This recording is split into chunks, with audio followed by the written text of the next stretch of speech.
metaverse where fantasies come alive. Rocking out with El Slack and Swally. Every week a new episode. Join us in the metaverse. Let's hit it explode. Let's hit it explode. Let's hit it explode.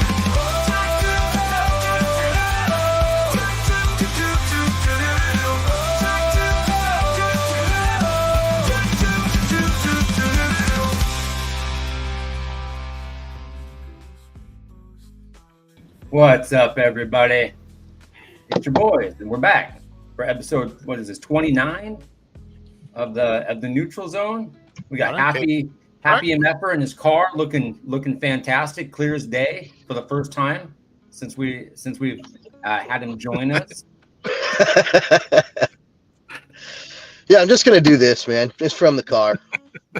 I'm parked in my driveway right now. Yeah. Nobody can bother me out here. It's perfect. Bother you.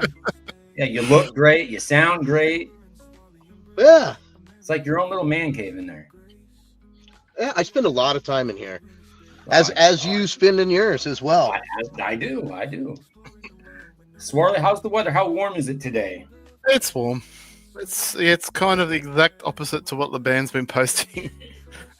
Yeah, dude, he's like in a, I don't know what you call it, but snowstorm or something. There's a lot of fucking snow there. Yeah, like 45 meters of it overnight or some Good shit. grief. Yeah, that's a lot of fucking snow. Damn, where's Laban at? Norway. Probably sleeping. I'd be asleep at the moment, but yeah, Norway somewhere. Yeah, I did look it up one time, but that's not important. yeah, Fuck him. very Damn. important. The missus already got her mindset on going there for a honeymoon. Oh, is that what she said? Yeah. Is that real? Is that a real thing? Oh, who knows? Like, is it a real thing? Yeah, she would do it. Whether it will happen or not, that's a different story. So, You should have your honeymoon in America. nope, that's not gonna happen. It could happen. No, I think there's 1,000 places on this planet she'd rather go to before the US. In the good Oh, old come US on, day. come to San Francisco. She's already, unlike me, she's already been to the US. So she's been to Vegas. She's been to quite a few different other cities as well. So that's There's more partly to why, come back. partly why she doesn't. Yeah, she's been there, done that. So she'd rather go to places she hasn't yet been to, which is sort of fair enough. Don't look at me like that. She must be harassing you. She knows I'm talking about her, so she's coming to check on me. As she should. You need a good checking on. Have to make sure we keep you in line. Can't be speaking for your woman over there. That's inappropriate. Oh, she was watching the other day on stream when I was doing my show with on the weekend. So she tunes in. She tunes in from time to time. You were killing it. I don't know. I was a few beers into it, and it was 4 hours into the show. I think everyone was pretty out of it by the time I got on. Oh, look at this. What a sweetheart. She brought a new beer. Wow. You're living that good life. Have you seen what our house looks like at the moment? Every At room's the moment. virtually empty.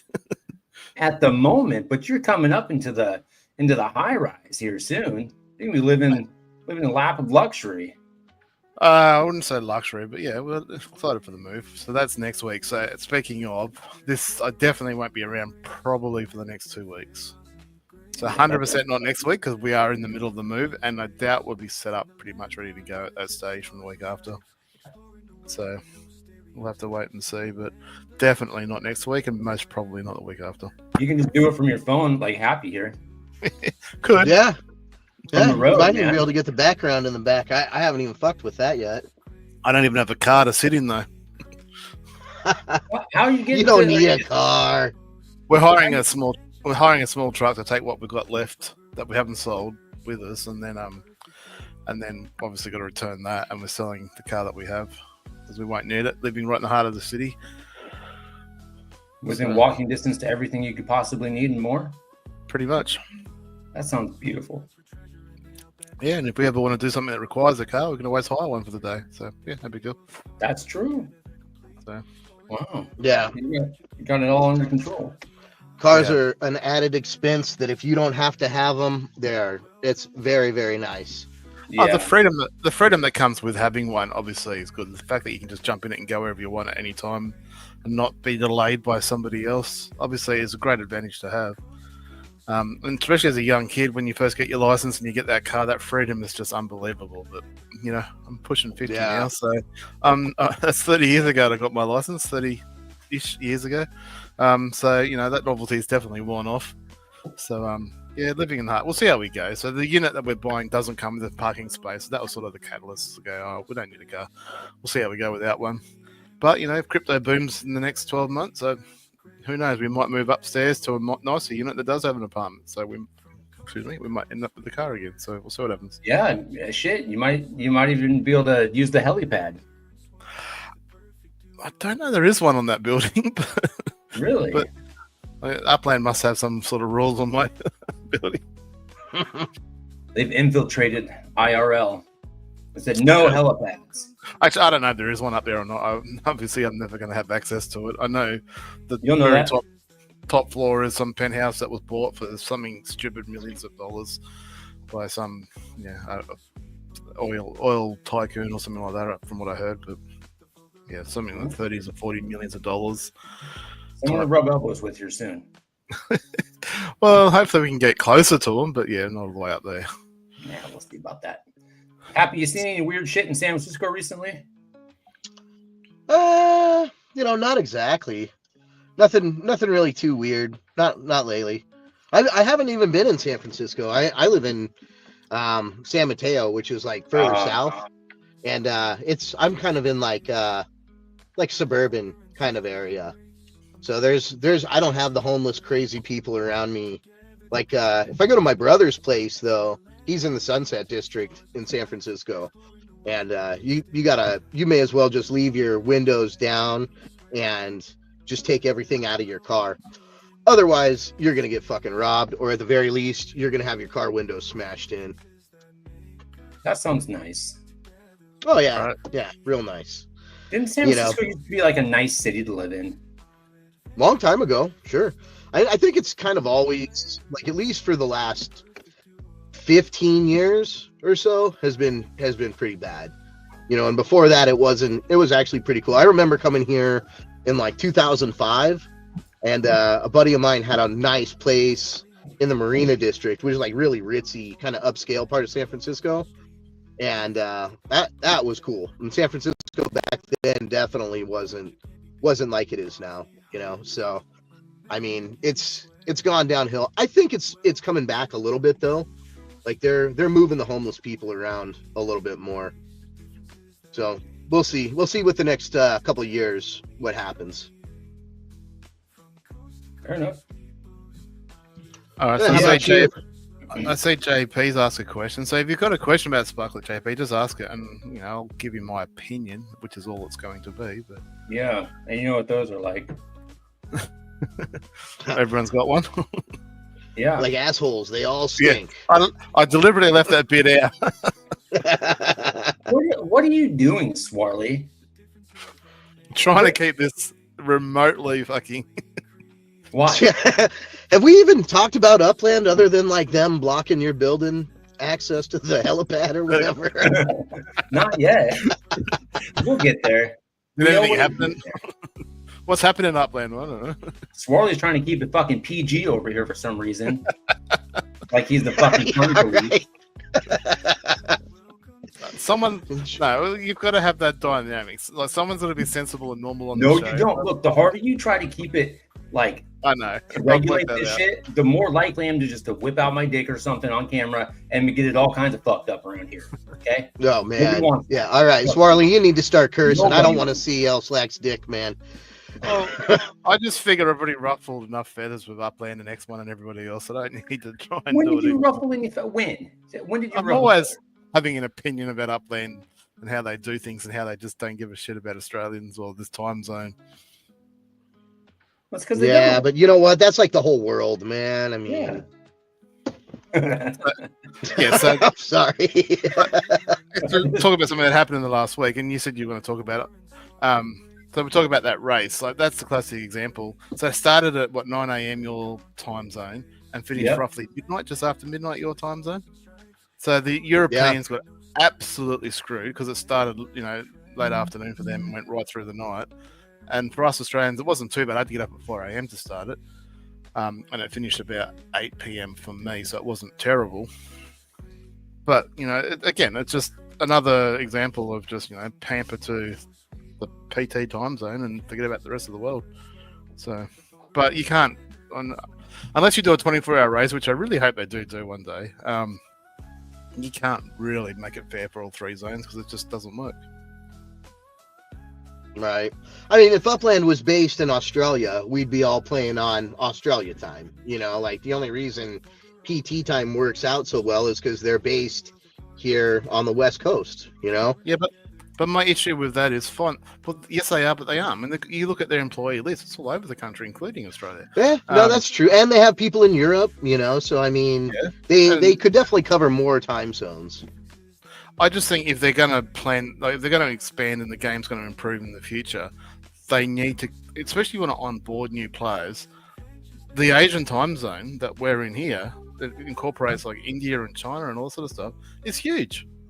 So why wouldn't you want to try and accommodate for that? And even if not so much for now, but for future planning. So when it does, like if there's suddenly an influx of Chinese or Indian people coming to the game, Japanese, we do have a city there. Why wouldn't you try and have something that's sort of, tried and tested and already working? Because these 4 a.m.s, like to get up every time at 4 a.m. for something, for some people, it's just undoable. I mean, I did it again last night because the unlocked properties became unlocked at 4 a.m. our time. Oh crap! I forgot about that today. Yeah, So I I got was a couple of them. So I thought I'll get up and see if I can pick up, because I didn't get many from the release because it was such a small release, and I picked up a couple more, not a huge amount. So, but I guess for most people in this time zone, it's just too much, especially if you've got to get up and go to work in the morning. But but those sales, like especially the city sales with the $5 for the pass thingy, like the fact that by the time we get up at 7, 8 o'clock in the morning, they're sold out. All right, so we don't even get an opportunity to buy them unless we get up at 4 a.m. and then we've got to wait to see where our slot is and the time, all that sort of stuff. And then we get up at 7 a.m. sold out, but there's some prick on Discord selling 10 of them, like for 4 times as much as they were just selling them for an hour ago. And so just stuff like that. It's just stuff like that frustrates the hell out of me. Tell me more about your past and how that frustrates you. Pass. What? No, there's no passion here. No, what do you mean by my past? That's what I'm wondering. I'm like, are you talking about like his whole life? Like what do you mean by his past? Well, this one time at bank camp. Like, what do you mean? No, you're the fucking pass that you got for the upland. Oh, that pass. Yeah, so I went and spent 20,000 UpX to buy a pass in secondary market. So, I guess kind of a 4x, but not really. It's probably a little bit over, but it is what it is. And then I get a property that's mint value is literally 9,000 UpX even, and I'm just like, wow. I think I got like probably the worst pass, and even if it's a collection, like, which I'm pretty sure it's not. I was like, wow, like what a fucking letdown. Well, we're gonna find out on Thursday because I'm pretty sure the whole place is minted out. Yeah, it is. Like I said, I got up this morning because that pass was just a waste of time. Like I got sucked into not so much the FOMO. I hadn't bought the passes for a couple of city releases, and I thought this time with only 3,000 properties, it could be hard to get even three for a collection. So I was like, It was. I had 3 anyway, so it wasn't. So I bought 1 out of the 4 different bundles, and then you get 1 in the pre-sale stuff. And then I got 2 on the release night. I think I only got 2, and then picked up a couple more last night. Happy, how'd you fare with the release? I did all right, but I actually bought that $100 bundle. Like I spent a little money. and I got a Main Street property, and then I got another one in Old Town, and then one. The Old Town district is expensive. Yeah, so I got basically 2 properties in Old Town. What else? I think I just got another property. I got a 3rd property in that bundle that was in Spiro, that neighborhood. And so I bought 2 more of those today. I was able to mint 2 more of those right next to mine. And then I bought the 70,000 UPX property, and that was Deer Valley, I think, Lower Deer Valley. Yeah. And then I minted like 3 properties. I think was all I was able to actually get. And then it was freaking sold out. So I did okay. Like, well, at least I think so. You know, there are a lot of places people are speculating on right now. I got during that minting, because I was driving in my car, so it was difficult for me. But I got one. Actually pulled over so that way I could do it, so I could be responsible. I got one, and then I flipped it for a profit. And then my pass got me like it's like 130 or 120. I think it was 130,000 UPX property in the Lower Deer Valley. So I bought that one, and that's the only one I have at the moment because I forgot about today. So that was my This property was my pre-bundle sale property. So when I saw that, I went, okay, well that means Park Meadows won't be a collection. I think Park Meadows might be a collection. Yeah, that's a speculated collection. It's one of their better neighborhoods. Old Town seems to be the one, and I managed to get one this morning in Old Town, so I was happy about that. There were 3 right here where I was trying to get them, and the 2 smaller ones went instantly, and I'm like, oh, fuck it, I'll buy the big one then. Yeah, I tried to get Old Town, but I could not. It was too expensive, and they were going way too fast. I doubt man, you can buy them under mint for USD right now. Yeah, but and then at the end of this morning, I went over here and found a few big ones that people hadn't bought. So if the odd chance that this turns out to be a collection, which I don't think it will, I don't know. I haven't really done it. I mean, shit. We got like 1 in 8. These were like a couple 100,000 each, so they weren't cheap. Yeah. I was like, oh, fuck it. So I guess because they're big, they'll be my city collection if it's not a collection. So, I mean, yeah, so worst case scenario, if you're right, this is a collection, like even purple, that'd be cool. Make that my blue collection, and I'll probably just sell it. I don't know. But yeah, Old Town was, and you know, the more we think that a certain collection is going to be a collection, the less likely it is. And everyone's been raving about Park Avenue. So I didn't try and go after because I knew everybody else would. But I mean, it does go right through the town. So Park Avenue goes all the way up here. Right. So, like, if there is a street, I guess that. But then when they did South Lake Tahoe, there was a street that everyone thought was going to be a collection. It might have been South Lake Tahoe Boulevard even.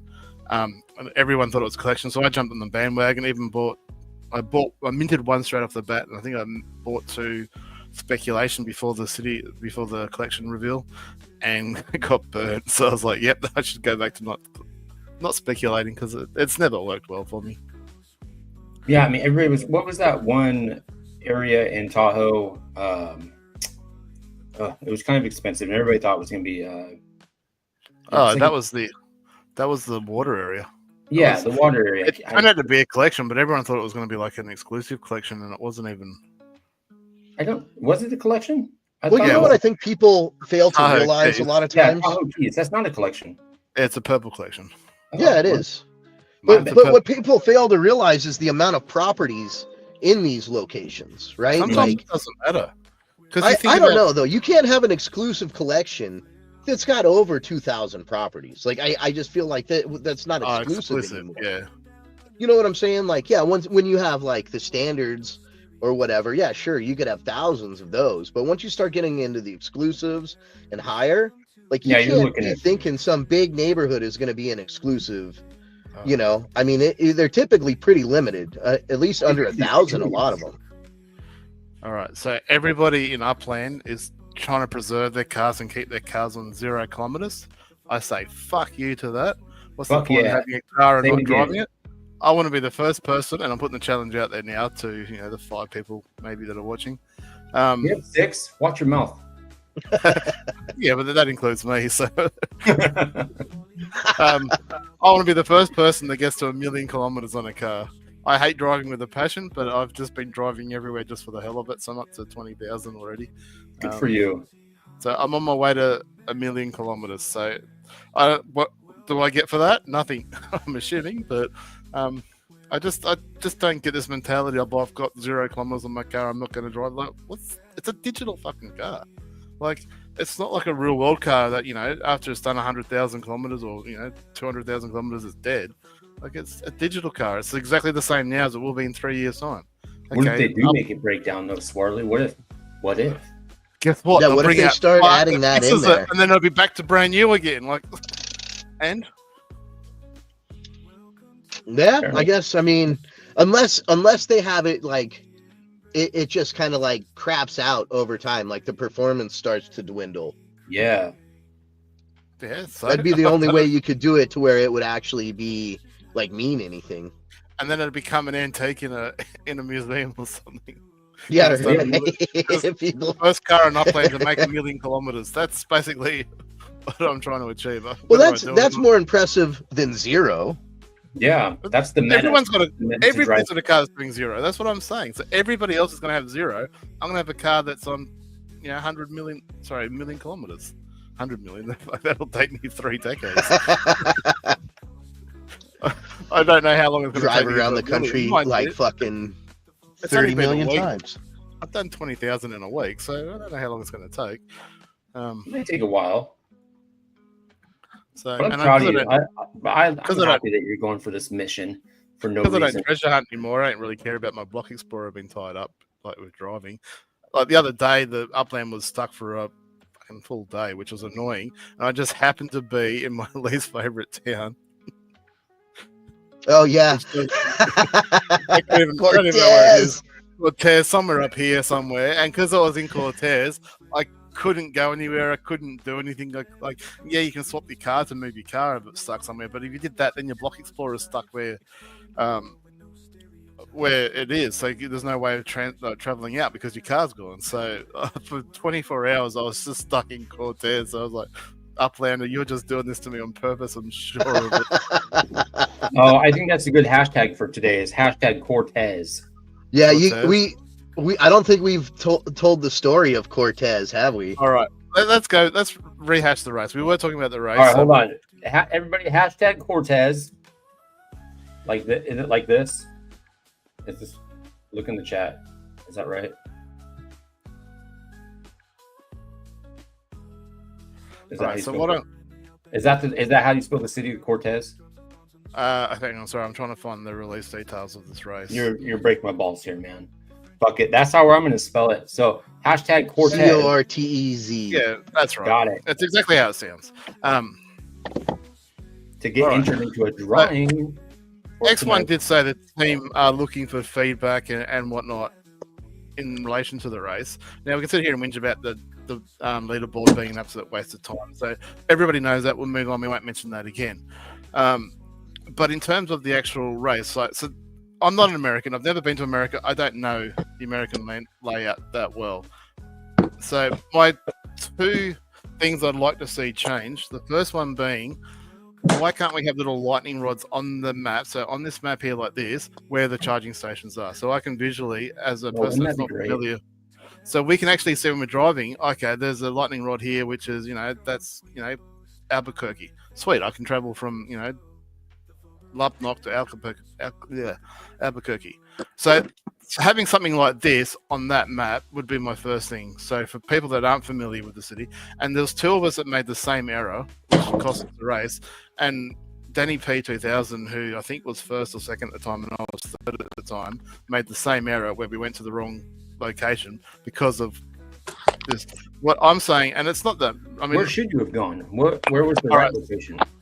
so we all went to New Orleans, which was right, and then from New Orleans, we had to go up to I hate this thing, Monroe, Okay. and then from there, people went different ways. The vast majority, or the smart people, I think, went to OKC. what's that? Oklahoma City. Oklahoma City.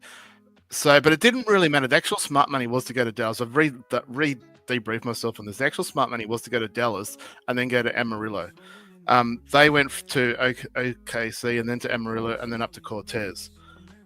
So, but my thinking because we had to go to New Orleans, so I'm thinking to go, the most direct route was to go straight across here up to Las Vegas, which makes sense.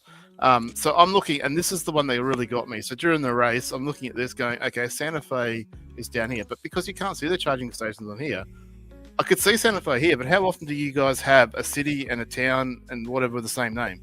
Or a state and city of the same name, stuff like that. So I knew that Santa Fe existed because you can see it on the map. But I'm thinking, okay, there must be another Santa Fe or a small town or something different down here because that clearly shows on the map it's well underneath. Not up here, but well underneath. And it makes more sense for it to be down here, doesn't it? So this is where I got hung up on, and this is where I screwed up. So when I went to Dallas, the smart money would have been going, well, the proper course was to go to Amarillo, Cortez, and then you can go from Cortez straight to Las Vegas. You could just make it. Instead, I went from there to Lubbock to Albuquerque to Cortez, and that route cost 20 kilometers more. Actually, was it 70 kilometers more and about 20 minutes, and I ended up losing by 10 minutes, and it cost me 20 minutes. And then I think Happy would have been in the money as well had we both gone the right way instead of the wrong way. I think we both would have got in the money, and Too Stupid to Win probably would have missed out. Yeah, we were close, man. We were in front of him, so but one mistake, and that's all it was. And like, it's not like I'm not blaming my mistake on this, because if that was in the right spot up here, it may have made me start thinking more about going up the route. Because when you're down here, you don't think that the most direct route is to get all the way up to Cortez and then across. You think the most direct route, looking at this image, is to go straight across. In the real world, that's the faster route, is just going the southern route and through Phoenix. Yeah, but we're doing straight lines. So you kept doing the map and doing the road, where you can do straight lines on Google Maps, and it can show you the straight line distance between two towns. So anyway, so it was 17 hours, all down to one tiny little mistake that cost me 20 minutes in time. It was a couple. Oh. So it was a dumb mistake, and as soon as Cortez had never even factored into my calculation. It didn't even cross my mind that it should have been a stop. And it turned out to be the crucial stop in the whole race. So out of a whole different, there were certain steps that you had to do. Coming out of New Orleans, everyone went to Monroe. And then from there was a couple of options where you go to Dallas, Arlington, or Oklahoma City. It really didn't matter. The difference was very negligible from those three. The quickest route was Dallas and then into Amarillo. But it didn't really matter of those three. So that wasn't the important bit. The important bit was going from Amarillo to Cortez.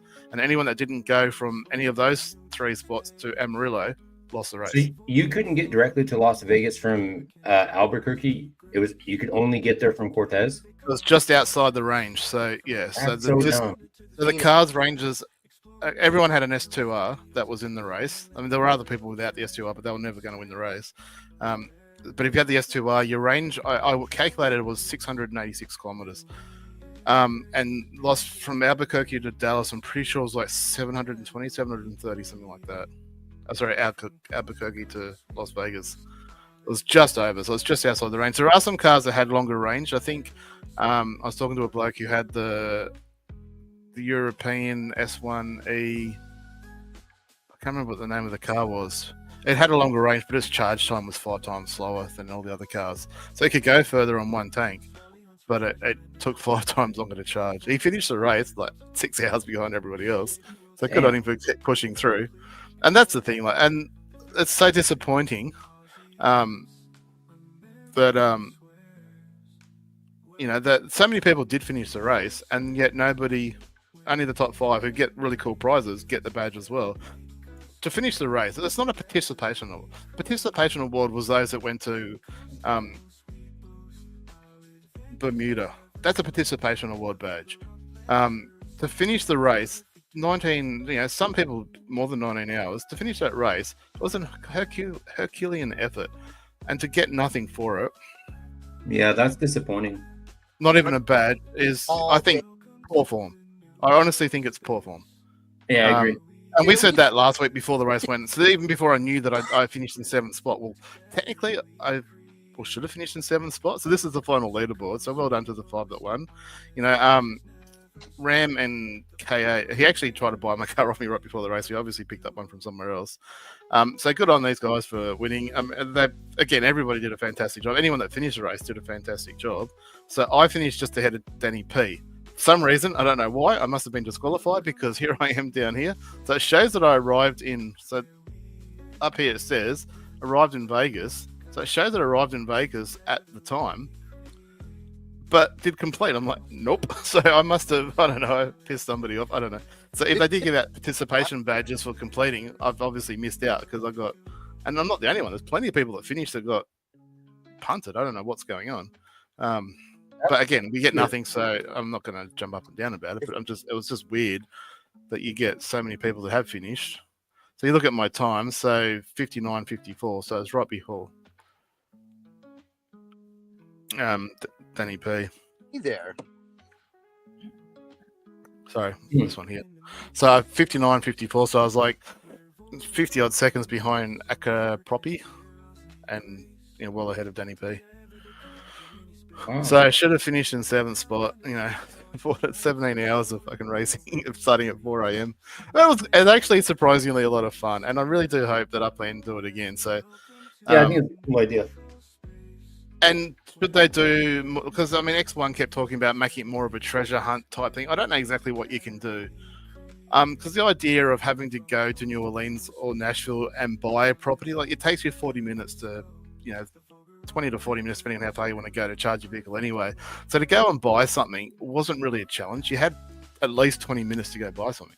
So it wasn't like you had to sort of be on your game. Maybe if you had to complete 5 treasure hunts or something like that in the 20 minutes, that would be a game changer. I'm not suggesting that's what we should do. And then people out there don't treasure hunt, or too much of a disadvantage from. I don't know, but just go and buy some stuff. And people had stuff reserved for them for 1UpX.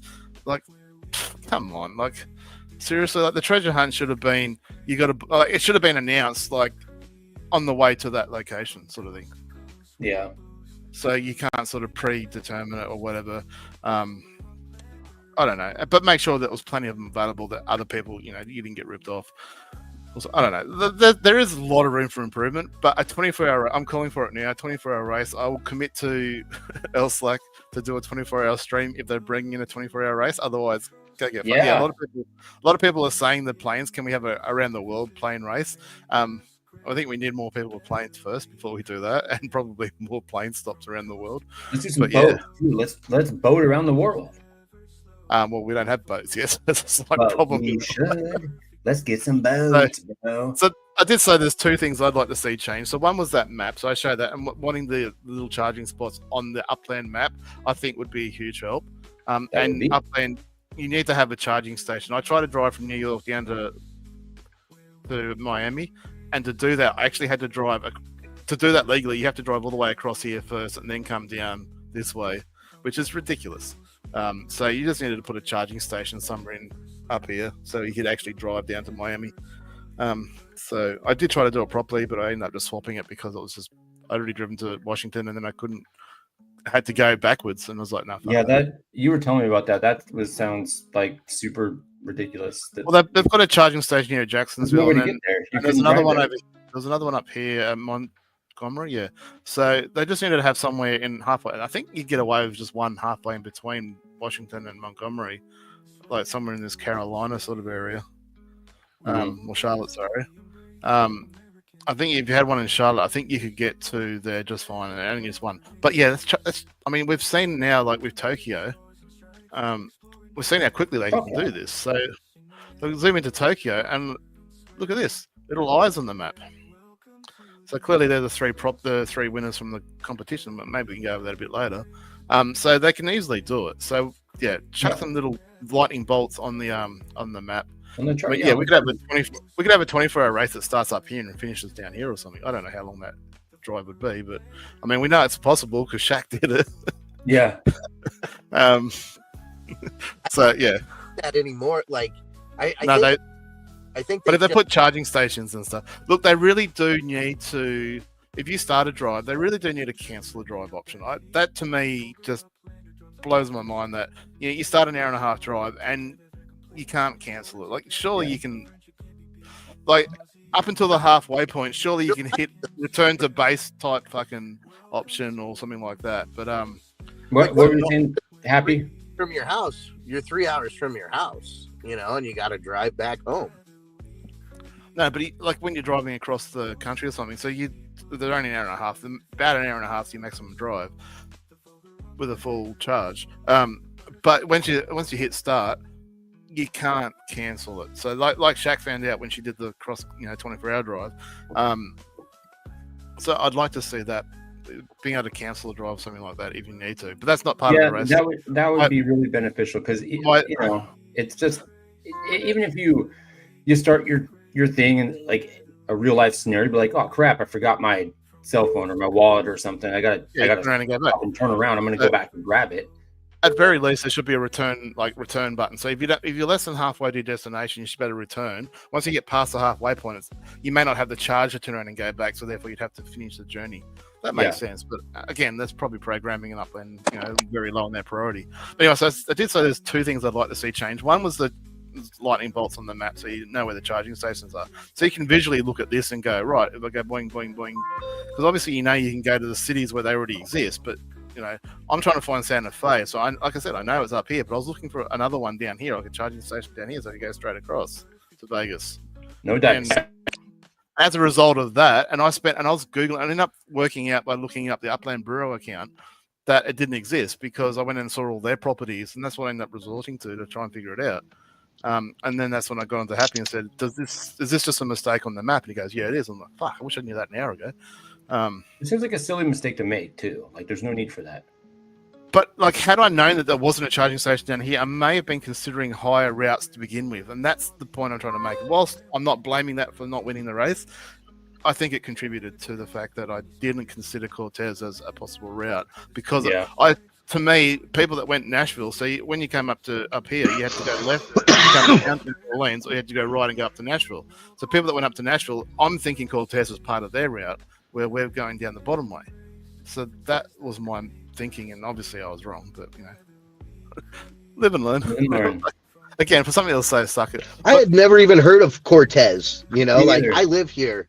Yeah, like I had never even would have thought that was a fucking real place. Like I've met plenty of Cortezes in my life, but even on Google Maps, so you actually have to search this town to find it on Google Maps, because even if you're zooming in, the name doesn't come up. It's not until you actually search it that it actually comes up, and then it shows you where it is, and it puts a little marker on the map for you. So that was the only way I worked out where it was. Anyway, and then I could measure the distances and worked out, because Blue didn't believe me. Blue Rain didn't believe me that you get from Cortez to Las Vegas on a one charge. And I'm like, you can. It's going to be like a 96% charge, but you definitely can do it. Anyways, so I did say two things. So that was one. So marking out all the charging stations, and if they end up doing others around the map, so down for South America and maybe Europe as well, then obviously the same deal. The other thing too is I am sort of absolutely flabbergasted that basically there was one car only that could win this race, and I worked that out the hard way, not knowing anything a week ago or so ago about cars. I had to do the research and figure it out myself, and other people obviously already switched on. Some people got fed the information, whatever. So I'd spent a day and a half trying to figure out the cars and which car you needed to win the race, and then worked out that it was the S2R. No other car even comes close, which sort of blew my mind. Like, how prime movers, especially when it doesn't have a trailer, whilst I get it's going to travel between cities much slower. I would have thought maybe charging probably is a little bit slower because there's more to charge, but not so much because it charges slower. That doesn't make sense to me that it charges slower in terms of the amount of power, I guess, you put into the battery. But a prime mover, it's over a 4,000 kilometer race, should have been like a feasible option. And to think that different car, like basically the S2R was the only car that had a chance. S2s weren't too bad, but they were, I think, 2% slower on speed and then charging. So over a 4,000 kilometer race, they're just going to keep falling further and further behind. But I'd love to see that, like a prime mover, whilst it travels slow and charges slow, it can go further in one trip and maybe makes up that time as a result. Like, I'd like to see the cars handicapped out, because if we do continue to have races like this in the future, it's kind of at the moment S2R or don't bother participating, which I think is sad. Like, I think half the battle should be picking the right car, and the other half of the battle, part of the battle should be picking the right car. The next part of the battle is picking the right route. And then the third part is actually being awake and making all the right moves at the right time. And then obviously if they chuck in like a treasure hunt sort of some activity. Yeah, like there should be like several activities, like an amazing race or something. What do they call it? Like a bounty hunt, not a bounty hunt. Like what are they called? Anyway, so X1 was talking about. So I like the idea. I think there's a lot of room for improvement. But yeah, I'd like to see the cars. There should be a certain distance, and maybe we don't know what it is. Maybe we'll figure it out one day. I don't know. But a certain distance, let's say, call it 2,000 kilometers, where every single vehicle works out almost identical in time by recharging and driving that distance. Whether that's too far down the road because the cars have all got their stats down, they can't do that. It's too hard. I don't know. If that's the case, it's sad. I get S1s are for racing. S4s have absolutely no purpose. But prime movers, like seriously, a prime mover should have been almost be able to go from Miami straight to New Orleans. You said prime mover? Is that what you said? Semi-trail. Yeah.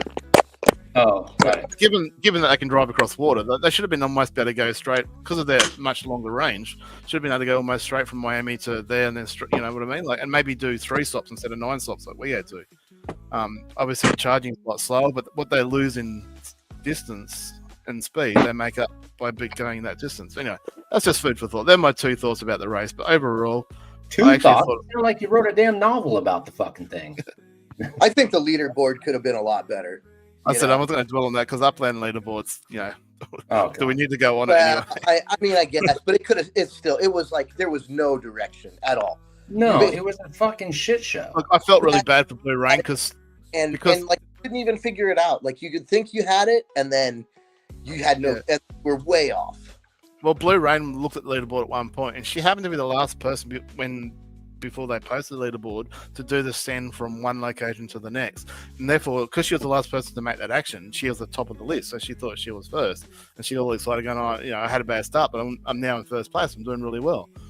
And then I ended up reaching out to her later in the day and going, Blue Rain, you're not understanding the leaderboard properly. It lists the most recent action at the top, and the first action, therefore the person that went to a certain location first, obviously is further down. So when you're looking for New Orleans, you had to find the first person that sent to New Orleans to find your leader in the race. And she's like, oh, but anyway, so it was confusing as fuck. The leaderboard was just horrible, which is why I started to try and do like a sort of updated leaderboard. But then they weren't even posting the leaderboard for hours at a time.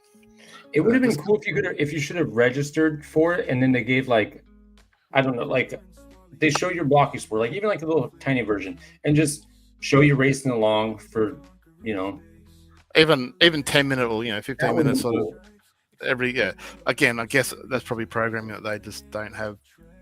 Yeah, prioritize or something. I don't know. Again, I think it's a fantastic concept. I love the idea. The prizes, I think, were worth the effort. So the 5 that won it, well done. Congratulations. I'm filthy that I didn't. But, you know, them the breaks. We'll do better next time, bro. It took me a couple of days to get over it. I was so pissed off with myself for making that one. You were pissed. I was furious. I'd done so much work. It was for me, it was 3 full days of like researching and working this out, and I just made one tiny little mistake, which I half blame Upland for, that cost me, and I don't even get a badge for it. Well, man, at least you talked me out of going through Phoenix, because that I would have never fucking finished through. I'd have been like another hour behind. I had the map and calculating everything worked out. The issue was until you mentioned it to me in chat, and I don't know how long you knew about Cortez and X1. Sorry, Two-Stripper going that way. Cortez, because I said I was looking at the south route, I assumed Cortez was the north route. So I'd never even factored Cortez into my calculations until you mentioned it in chat. And I was like, oh, hang on a minute, let me go check something. And I looked at the math and went, we're fucked up here. It saved something like 40 or 70 kilometers off the drive by going that route. And I was like, yeah, we're fucked up. So Two-Stupid, who I think was about 10 minutes behind us, ended up winning by 10 minutes because it cost us 20 minutes. So. Yeah, no, it was he reached out to me and he was like, hey, why are you going to Lubbock, Texas or whatever? He was like, don't you know that this is the faster route? And I was like, what? And then I like mapped it out just doing fucking Google Maps or whatever, Apple Maps, right? And fucking obviously they were mapping it by straight lines, so I was way off. And then when I told Swarley that, you were like, I think we'll be okay. And then you went and did some calculations. You're all, oh no, it was 70 kilometers more. Yeah, you're all, we fucked up. 70 were, kilometers there. Yeah, it was 70 kilometers. And you were like, oh fuck. And that was when you were like, all right, we got to go to Cortez at the very least. Try. The difference between going from, because we ended up being in Albuquerque, which was never, you should never have been, anyone that went to Albuquerque was never going to win the race. But we ended up being in Albuquerque, and we were going to go from Albuquerque to Phoenix into Las Vegas. Now going to Cortez to Las Vegas was 40 kilometers shorter than the Phoenix version. And I knew that, worked that out, but the damage was already done because we shouldn't have been in Albuquerque. We should have been in Amarillo through to Cortez. So it was like a full extra stop we took. You know what? And even when we went to Lub Block, I think we still could have got the Cortez from there if we did a full charge or close to a full charge. So we still would have lost time, but it may have been borderline whether we could get top 5 or not. Especially me being a little bit ahead of you. I think you definitely would have gotten top 5. The bottom line is from Dallas and I was in Arlington, but from there, Amarillo to Cortez was the route, and that's where he fucked up. Anyway, move on. Great, again, like I said, great event. There is room for improvement. I'd like to see some. I'd love to see the fact, make the cars more even across a race like that. So it's not just pick one car, everyone go. Like it should, different cars should have different advantages, and maybe every time they did a race, you actually need a different car. Or just do them in tiers, right? Like it just different classes, and it could just be the top 1 from every class wins a prize. If you only want it to be 5 winners, right? It'd be top 1, top 1 semi truck, top 1 truck, or whatever. I mean, that gives more players a range to compete, and you're still going to have to be extremely competitive. Top 1, I mean, that's a lot of work for one person getting a prize per category. But I guess I don't hate it, because I guess half the battle is picking the right car. Like if you go an S4 or say an S4E, or I don't know which is faster, I'm assuming you're putting all the S4s in. But again, you don't want a standard S4 because I assume the S4, is there an S4R? I assume that would be faster and better than the S4. It seems like, as far as, I mean, I didn't even know there was an R&E until last week. I knew I had a truck that was a TE, but I didn't. I assume that's better than a T, but not as good as a TR. I don't know. Is that my understanding now? Yeah, Okay, and they're all just slightly better in like speed or efficiency or whatever. Like each one from the next one, and they're like the TE to the TR. I mean, it's slightly better, faster, and like better efficiency. So no matter what, you're gonna win. Just because, unless somebody messes up by 5 minutes. Or go to the wrong stop. Right. But there was too many SRs in the race for someone to win that way, because there was too many cars that were competitive. I think Danny P said there's something like there was 15 people going to, that he counted from the first stop into Jacksonville that were all SR2. So basically, if you didn't have an SR2, you were never in the hunt to win the race, which is, I guess, the point I was a bit disappointed about, in the terms that maybe, anyway, I don't know how Upland can change that, because if it turns out to be every single one of these races needs an SR2, well, guess what? SR2s are going to become very popular in Upland, and the price of the floor of them are going to come up somewhat, and everything else will just have no value. So I'd like to see this race, if they do it every season like they're hinting they might, which I think would be fantastic. Maybe, like you're saying, maybe have one for each category. That probably isn't the worst idea. And then half the battle is picking the right category that has the less competition. I guess, I don't know. Right. It just depends how long you want to be racing for, I guess. Well, that's it too, because like a semi-trailer is going to take you a fair chunk longer, probably almost twice as long to finish the race as it would an SR2. So. Right. But you might have less competition. So, I don't know. You know what, though? They'll tweak it, and this won't be the last race they do. I feel like it was too successful. The community all really had fun. There was 121 people participated, which is not a huge amount, but it's a good amount. Like, it was for the first ever one. And considering how much we seem to unanimously say we hate the way the vehicles are charged and used now, I still think they're stupid. I think it should have just been a set amount to go from point A to point B. And the longer the drive, the more sparking you need to do that drive. Makes more sense. But having said that, this race was a bit of fun. I quite enjoyed it. I love the fact that it was all strategy. You had to, once you had the car figured out, there it was all about the route, and there was a lot of different routes. Like, it wasn't just you pick one route and away you go. There was a lot of different options. As it turned out, I thought I had the right one. I was very close to having the right one, but I didn't have the right one. So I love that strategy part of it, and that was what I got a real kick out of, the fact that it was a lot of strategy involved in it. I'd like to see that turn up a notch by having strategy in the car as well, if that was possible. By having all the cars compete against each other, but depending on the length of the race, depends on which car is more optimal for that race. And maybe you have a race where, like I said, maybe a 2,000 kilometer distance where all vehicles are sort of handicapped to the point where they all finish at the same time. Like, we've all seen the handicap races between like a street car and a stock car and a Formula One car or something like that. At the races where they, one takes off 3 minutes later, the next one takes off, and then so on, and they all seem to come to the finish line at the same time. So I don't know, maybe they do that, or maybe they do the handicap start and go, right, the S1 start now, and the S2 start at this time, and S3 start at that time. Yeah, and see which one finishes first. So I don't know, but then they'd have to do the math right to make sure that everyone finished at exactly the same time. So that'll be a lot of cake. You can't trust Upland to do the math right. But yeah, I love the idea. I think maybe a 24-hour race would be a good one for making it even playing field for everybody, where we've all got to stay up for. Well, you don't have to stay up. Obviously, you can have up to an hour and a half between stops, so you can have a kip in between two stops. But yeah, I think Europeans got really screwed on this one, where they started late in the afternoon, so they had to stay up all night. They wanted to be a part of it. So I feel bad for Danny P, because I know he is European. Was leading the race, made the same mistake we did, and he ended up going the Phoenix route as well. Like, he was already on his way to Phoenix when I went, "Hey, dude, that's the wrong way," which is why I ended up finishing in front of him instead of behind him. So he stayed up literally all night. So I can't remember what time of the day it finished, like mid-morning for him or something. So it would have hurt to stay up all night just to move the car. Just to get fucked.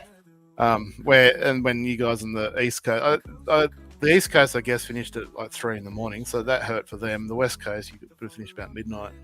So, yeah, really bad. It started at 9 a.m, finished at midnight. Like, it's kind of. But that's what Upland Sim always do, just pamper to that West Coast time zone, and that's it, and don't worry about the rest of the world. So a 24-hour race, I think, would rule that out and just make, everyone's going to be up for 24 hours, so it doesn't matter where you are in the world. And that's what I love about the idea of a 24-hour race.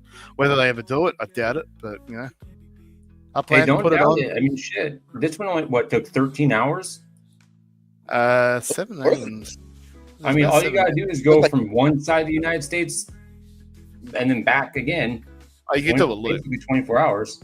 You could do a loop, and you know what? And from Las Vegas to San Fran, you can do that in one trip, and that's another hour and a half or something. They could have easily done that, but I'm sure the only reason why they didn't is because it already finished at midnight West Coast time, as it was.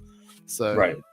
But yeah, you could do it as a loop. You could have it maybe not go all the way to the coast because that might be longer than 24 hours, but you could do a loop around the states where maybe you just got and that's what they do. You must hit these 3 or 4 cities, but however else you get to the rest of the way is entirely up to you, and that might take 24 hours. You can't use the same city twice. No, well, that might say you must at some point go through, say, Las Vegas, San Fran. Well, I like this idea by Jimmy Jester. Get a team. Well, the people are talking about that. So, most.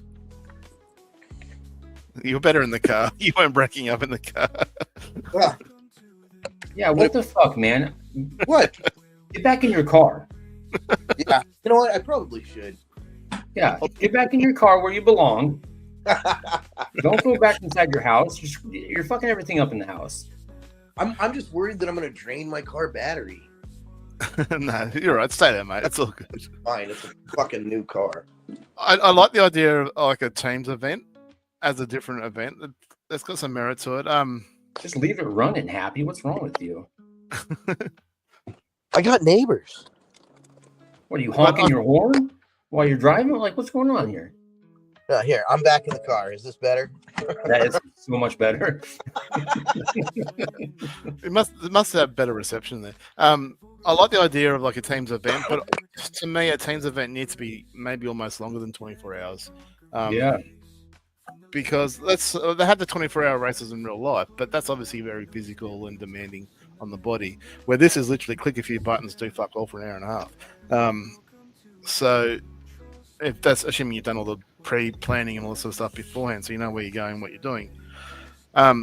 So maybe a 3-day event split into like, and then that's where something like you, Levan, and I come in, like, because we're literally 3 sides of the world.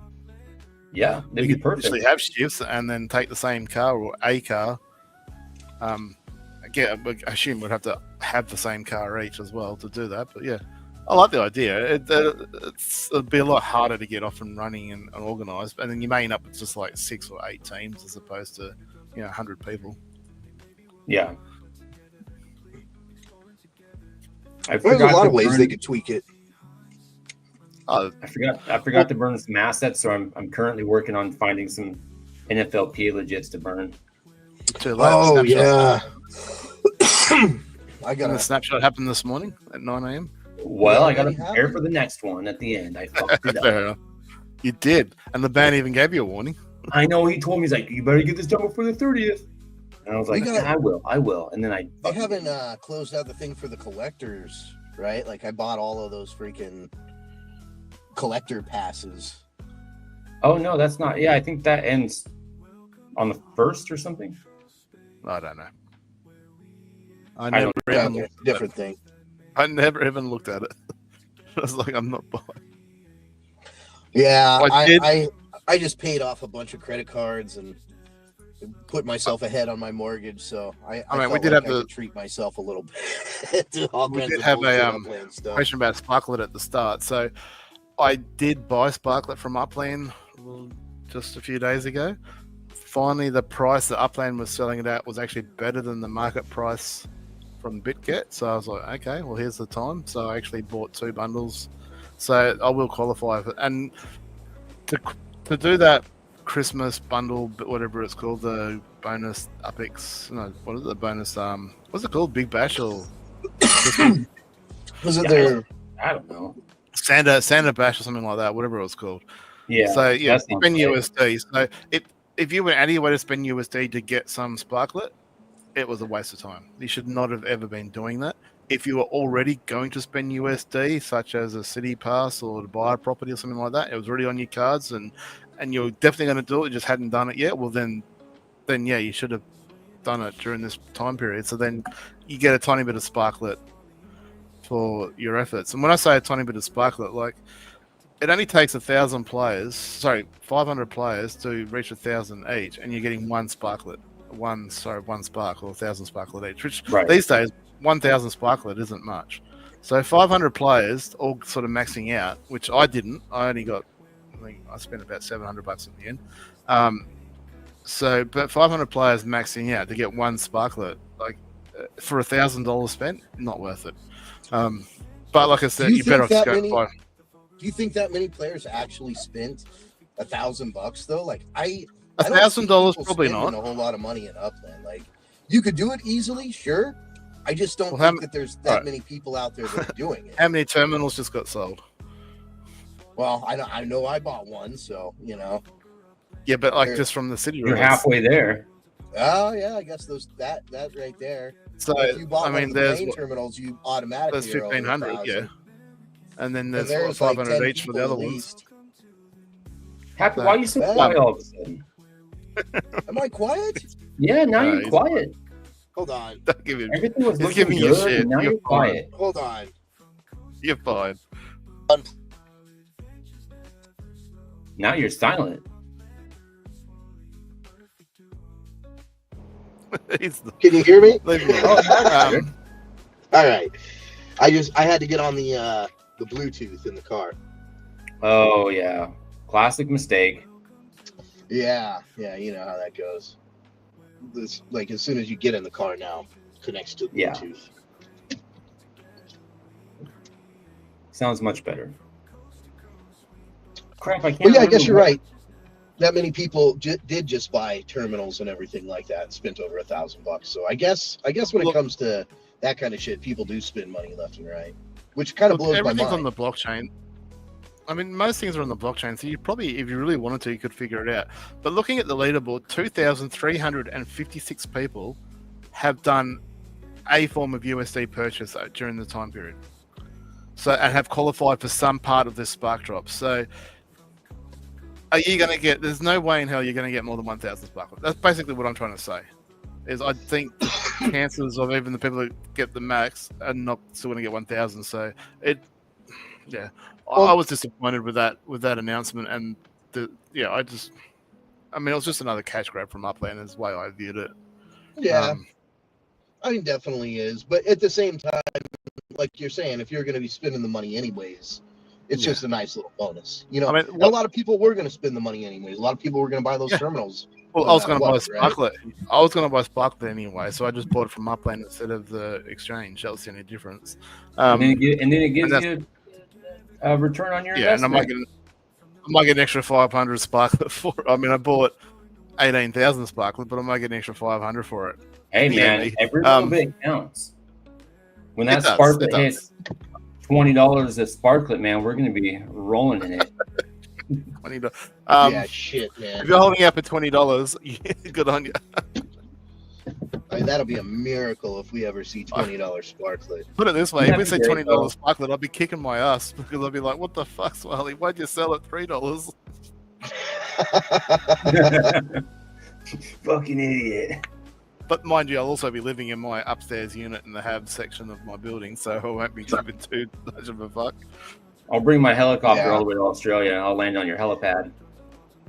Yeah, I guess at $3, you're almost $1 million. You're almost at $1 million US, huh? Yeah, 300,000. So yeah, that's the plan. I mean, do I think Sparklet get to $3? It's possible. I don't know that it will. I think it's possible. $1, I think it probably will do it. But again, we just don't know. I mean, Upland did get a bit of a boom at the end of the last bull run, so it obviously needs to have that happen again. But this time, it also needs to have the token discovered. And the one thing that will really make Upland boom is it being on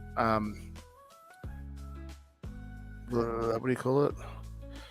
Binance, not Binance. Coinbase. So if somehow Sparklet ends up on Coinbase, which there's no reason why it shouldn't. I mean, if you ask me, it's every bit as good, if not better, than Sandbox and Mana. So why isn't it on Coinbase? Or how about all these meme coins that are just complete bullshit? Yeah, but that's because Coinbase will make money from the trading of them. They don't look at Sparklet Right back, and I go, gotta get new beverage. A market cap of $6 million. There's just no money to be made on Sparklet. So for them to list it at the moment, it's just not worth their effort.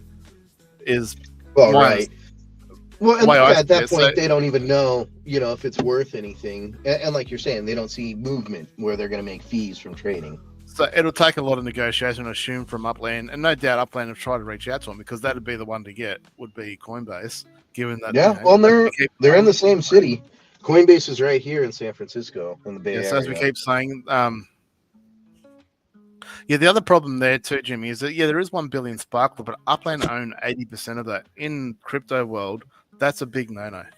The reason why Bitcoin is, reared so highly is because 90-something% of the supply, 98 or something like 97% of the supply is out there in the market. Whilst it's still going to take over 100 years for all of it to get out there, the vast majority already is. But having 80% of a coin tied up to one person or one entity is a really bad thing. Yes, we know why, we understand why, and it's Upland. So obviously we know and love Upland and we trust Upland and we understand why that's the case. Other people looking at Sparklet as an investment possibility go, well, hang on, 80% of the coins held by the team themselves. What happens if they turn around and dump that tomorrow? What's that going to do to the price of Sparklet? It's going to destroy it. So, right. And that's how rug pulls happen. So, and how many people are going to read the white paper as opposed to just look at the numbers, right? Does the white paper mean they have to actually do it? Like, people can say they're going to do something. I mean, Because it's in the white paper, it basically says that it's like vested over what, like 30 years or something. And how many other rug pulls out there have had a white paper that have said they're going to do X, Y, and Z, and it turns out Yeah, to be yeah, all right, man, fair So enough. I'm not suggesting for. Don't get me wrong. I'm not suggesting for a second Upland's a rug pull. Like I wouldn't be buying 300,000 Sparklet if I thought it was a rug pull. So I'm not suggesting for a second that I think it is. I think it's not. But just looking at it from a crypto point of view, not an Upland point of view, it is not a good look to have 80% of the coin locked up to them, which is why I assume that they're trying to give out so much of it with all these TGE drops and stuff to try and have not as much on the market. They can't just turn around and sell it for 3 cents or something like that off the bat initially, because people, it's not that simple. But so they've obviously tried to dump a whole heap on the market from the get-go, which is what they've been doing. So I don't know what the percentage was before the TGE, how much was released and how much they held. I'm assuming that's gone more into the favor. Like I said, I haven't researched it that much, but I assume as a result of these TGEs, that percentage that Upland hold has dropped down some, but it's not enough. It needs to be a hell of a lot lower, and it's not going to be, not for another decade. So from that point of view, from a crypto point of view, the fact that they have 80% of the coins is not a good look. But again, if you know and understand the project, which we do, we understand why, and we know it's not a huge risk. Upland themselves are the only real risk, that they continue to develop and do what they've been doing for the last 5 years. So as long as they keep doing that and don't shut up shop and go insolvent, we're good. Swarley, why are you so frozen? Because it figured that was the best look. I don't know. I'll stop my camera. What's wrong When with I you? stop and start, does that No, I don't know.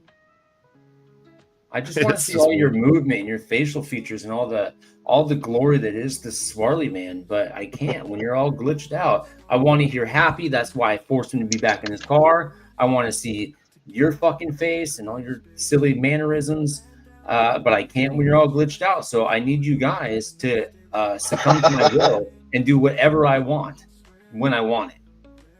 Well, we're working Look, on I it. don't know.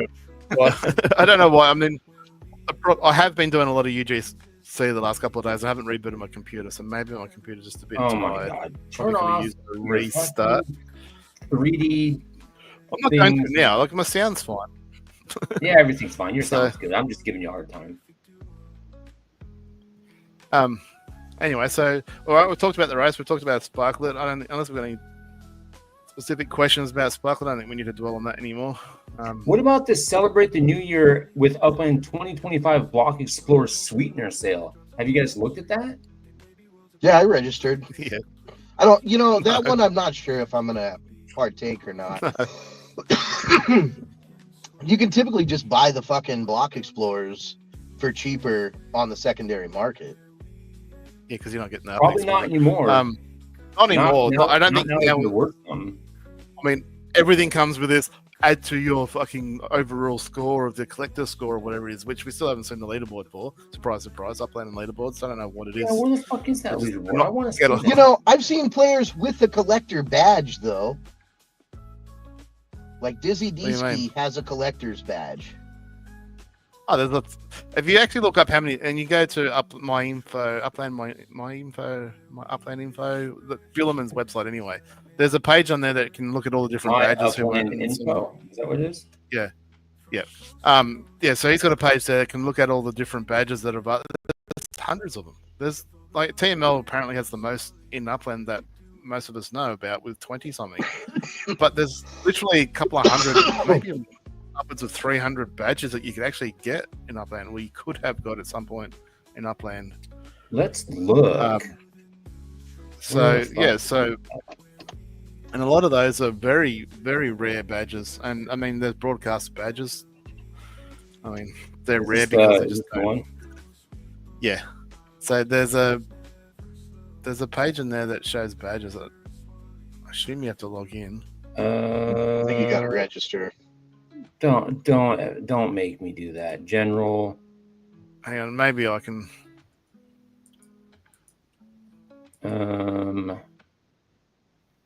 Tug racing events. This website's. Those that don't know about it, this website's pretty cool for stuffing around and finding some information out. Billman's a Dashboard. very smart individual. Yeah, he is, man. Every time I Yeah, see that the website's website, it awesome looks for the a little totems. different. Sends per day per Yeah, it was city. awesome for that. I think it's really good for racing as well. Badges. Here we go. It does come up. So again, I don't know what the full number. I think down the bottom it might show you how many pages there are and stuff like that. So look at all these badges of 2, 3, 4 only. Showing 1 of 99 of 99 entries. So this is all Okay, of them. so I was wrong with the 200 to 300 badges, but it says 100 badges out there, and TML's got What is this? 1 million. This badge celebrates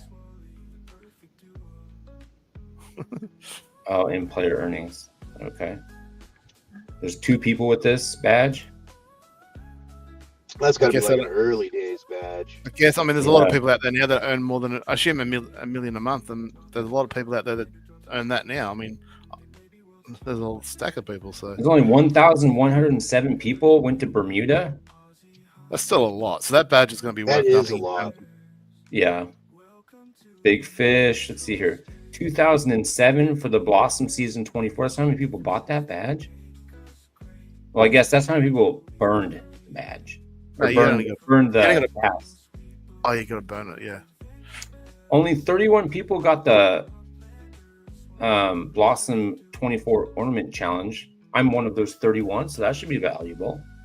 Yeah, because well, there should be more than 31, but yeah, there's 11 people for each category, so I don't know. I'm pissed off I don't have this broadcaster one yet. I keep asking about it. Nobody I responds. I actually did my application and I still don't have one. Where the fuck is the application at? I can't find the stupid thing. There's something on UCN. Someone point to him where it is. I don't know. I went to the UCN. I asked questions there. Nobody answered. I emailed some people. Or emailed support. I direct messaged Lizette. I'm like, somebody point me in the right damn direction. Look, there isn't an issue with communication, all right? There is no issue. Shut up, move on. Hey, next one. You said this is your favorite late night podcast. Please help me with the fucking broadcaster badge. For the I love feel of like- God. I strongly feel like this is the only late night podcast. Again, watch your mouth. Still, that's being a pioneer. Yeah. You should get This a is late up night right after broadcaster badge. If you call their what is it, cosmetic drops, a steamy pole of whatever you call Look, it. that was one time. I said some shit. One time I was emotional. I had some feelings. Look, sometimes I'm going to say some shit, and then I will. I didn't apologize, but I'm gonna come back and say, "Hey, Upland, you did a really great job. Good fucking work." Right? You can't have the good without the bad. Look, I'm trying to toughen up Upland's skin just a little bit because they're very soft skinned. Okay. They are. They're very soft skinned. I Give love you that. Upland with all my heart, but sometimes you got to give some bad news. Like sometimes you gotta, like if you have a child, you gotta tell them some fucked up shit. You guys know. Well, happy you don't know, but I'm sure you have a niece or a nephew or something. Sometimes you gotta say some shit, right? That they don't want to hear, but they need to fucking hear it. Yeah, I gotta punish my dog from time to time. Yeah. Yeah, sometimes you gotta, sometimes I don't when like your dog- doing it, but you gotta do it. you get First into world some bad food or something and you got to fast it for like 24 hours, the dog's not going to be happy about it. But you got to do it because you got to fast the stupid thing because it won't stop eating onions or something.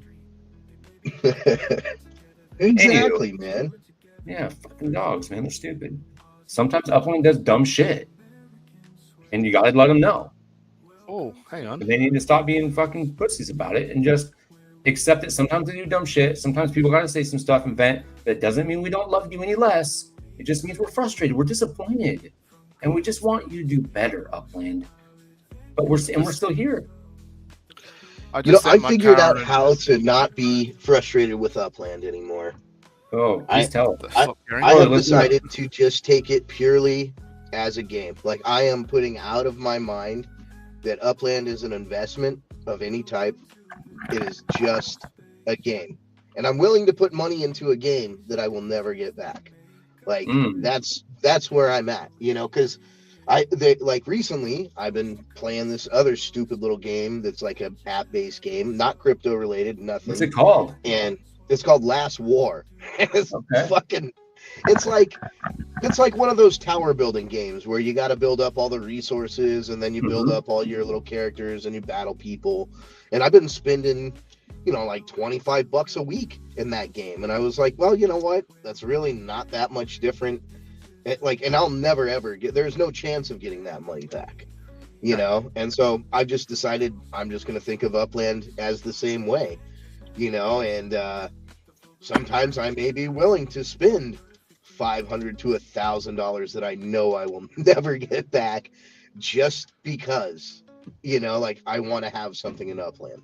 And I think if people take that approach, they might not be as upset. If you just look at it as you're throwing money away and it's just a game, then you can't be that mad about it. But if you look at it as I just put $1,000 in and I better get $3,000 back, you're gonna fucking hate this game. Mate, but that's exactly what Sparklet was prior to the TGE. It was like you bought Sparklet, it had value in game, but outside of that, you stopped playing. It had no value. So that's been my argument from day one. People keep going on about it should be worth 46 cents each. No, it should never have been worth 46 cents. It was worth zero. Up until the TGE event thingy, it was worth zero. Nothing. Zip.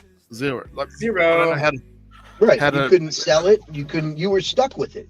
Mm-hmm. You could rent it out. You had to play the game. You could rent it out, but you had to play the game to rent it out. So if you stopped playing the game, didn't open up Upland, it was worthless. Now it has a value, and people are only got 3 cents. Like instead of putting like, hello, like it's 3 cents. I know what's the percentage between 0 and 3 cents. Because whatever that multiplication is how much it's up from where it was. And you guys are whinging and bitching because it's not 46 cents. Like, no, you're wrong. And then where it goes from here, well, no, none of us know at the moment. Hopefully one day we can look back at it and go, fucking what a ride. But I still think we're 9 to 12 months away from that ride. And that's what I think people don't realize. They think, oh, Bitcoin's moving, so why isn't Sparkle? It doesn't work like that. It never has fucking worked like that. Yeah, and you've broken that down on more than one occasion, explaining how, like, where do you think it's going to go and when you think it's going to start moving and, trying to get people ready for that.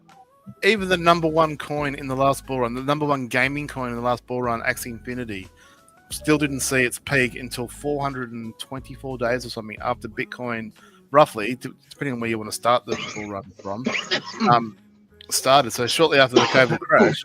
So 400 and something days. So I'm still well over a year. I mean, you could argue that this Bitcoin bull run probably started, assuming that we're calling it a bull run, about the election, when you guys had your election and voted in him again. So I think the Trumper. Honestly, I think we're looking at Q3 for our peak in Upland. For things to really get exciting for Upland. I think Q4. So we'll have to wait and see. Well, yeah, last time I got in when Upland really started taking off.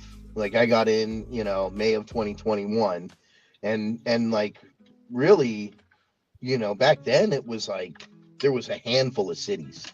I think at the time when I started playing, there might have only been 4 or 5 cities that were actually released, and we had a shitload of people come in all at once, and it was basically like right after Bitcoin started really nosediving the first time, and then a bunch of people brought their money into the game, and then it went pretty crazy. It was like you could not, if you had collection properties, they were just insanely overvalued, and a lot of that had to do with the swapping and everything. But but it was the amount of money that came into the game was crazy, because you did have people spending $100,000, $200,000, which today, I don't know if we've had anybody come into the game and put that much in any time in the last year. Other than Abdullah, in the last year, no.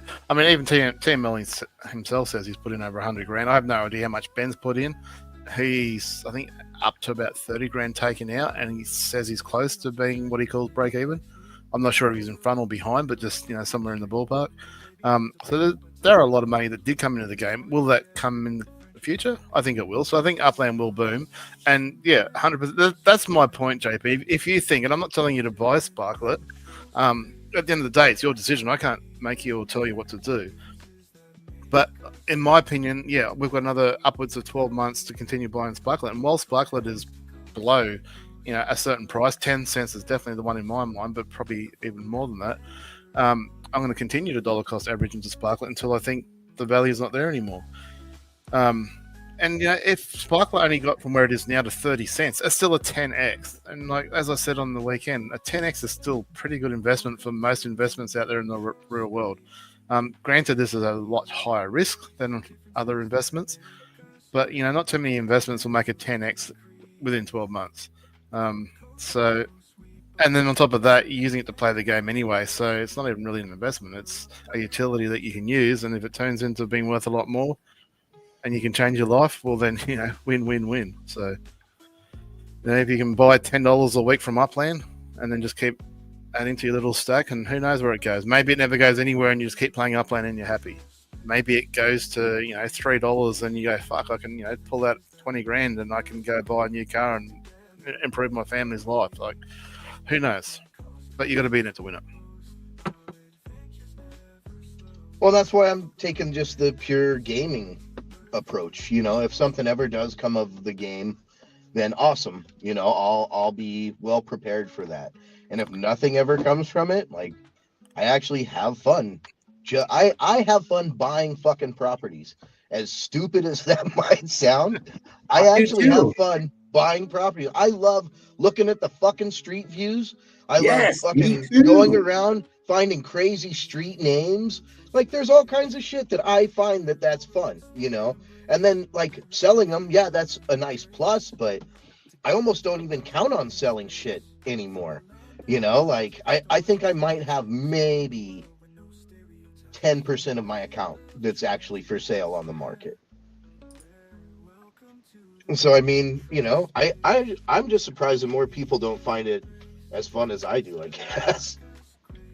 I find it fun, happy. I'm with you. I really enjoy when I have the UPIX or the USD to go look around and just find, well, I want a good price, right? But at the same time, like, if I could find something that's the right price or the right markup with a fun name or a fun property size or a cool building on the property from the street view, I'll buy that one over something else just because I think that's fun. That's what brings enjoyment to me. As long as within the right, markup, it makes sense. I'm not just going to buy some outlandish property just because it looks cool or something, but within reason. Well, I agree with you to a large extent. And yeah, you should be trying to treat this game as a game. And Upland have made it quite clear in the last 12 months or so that it's a game. So I 100% agree there.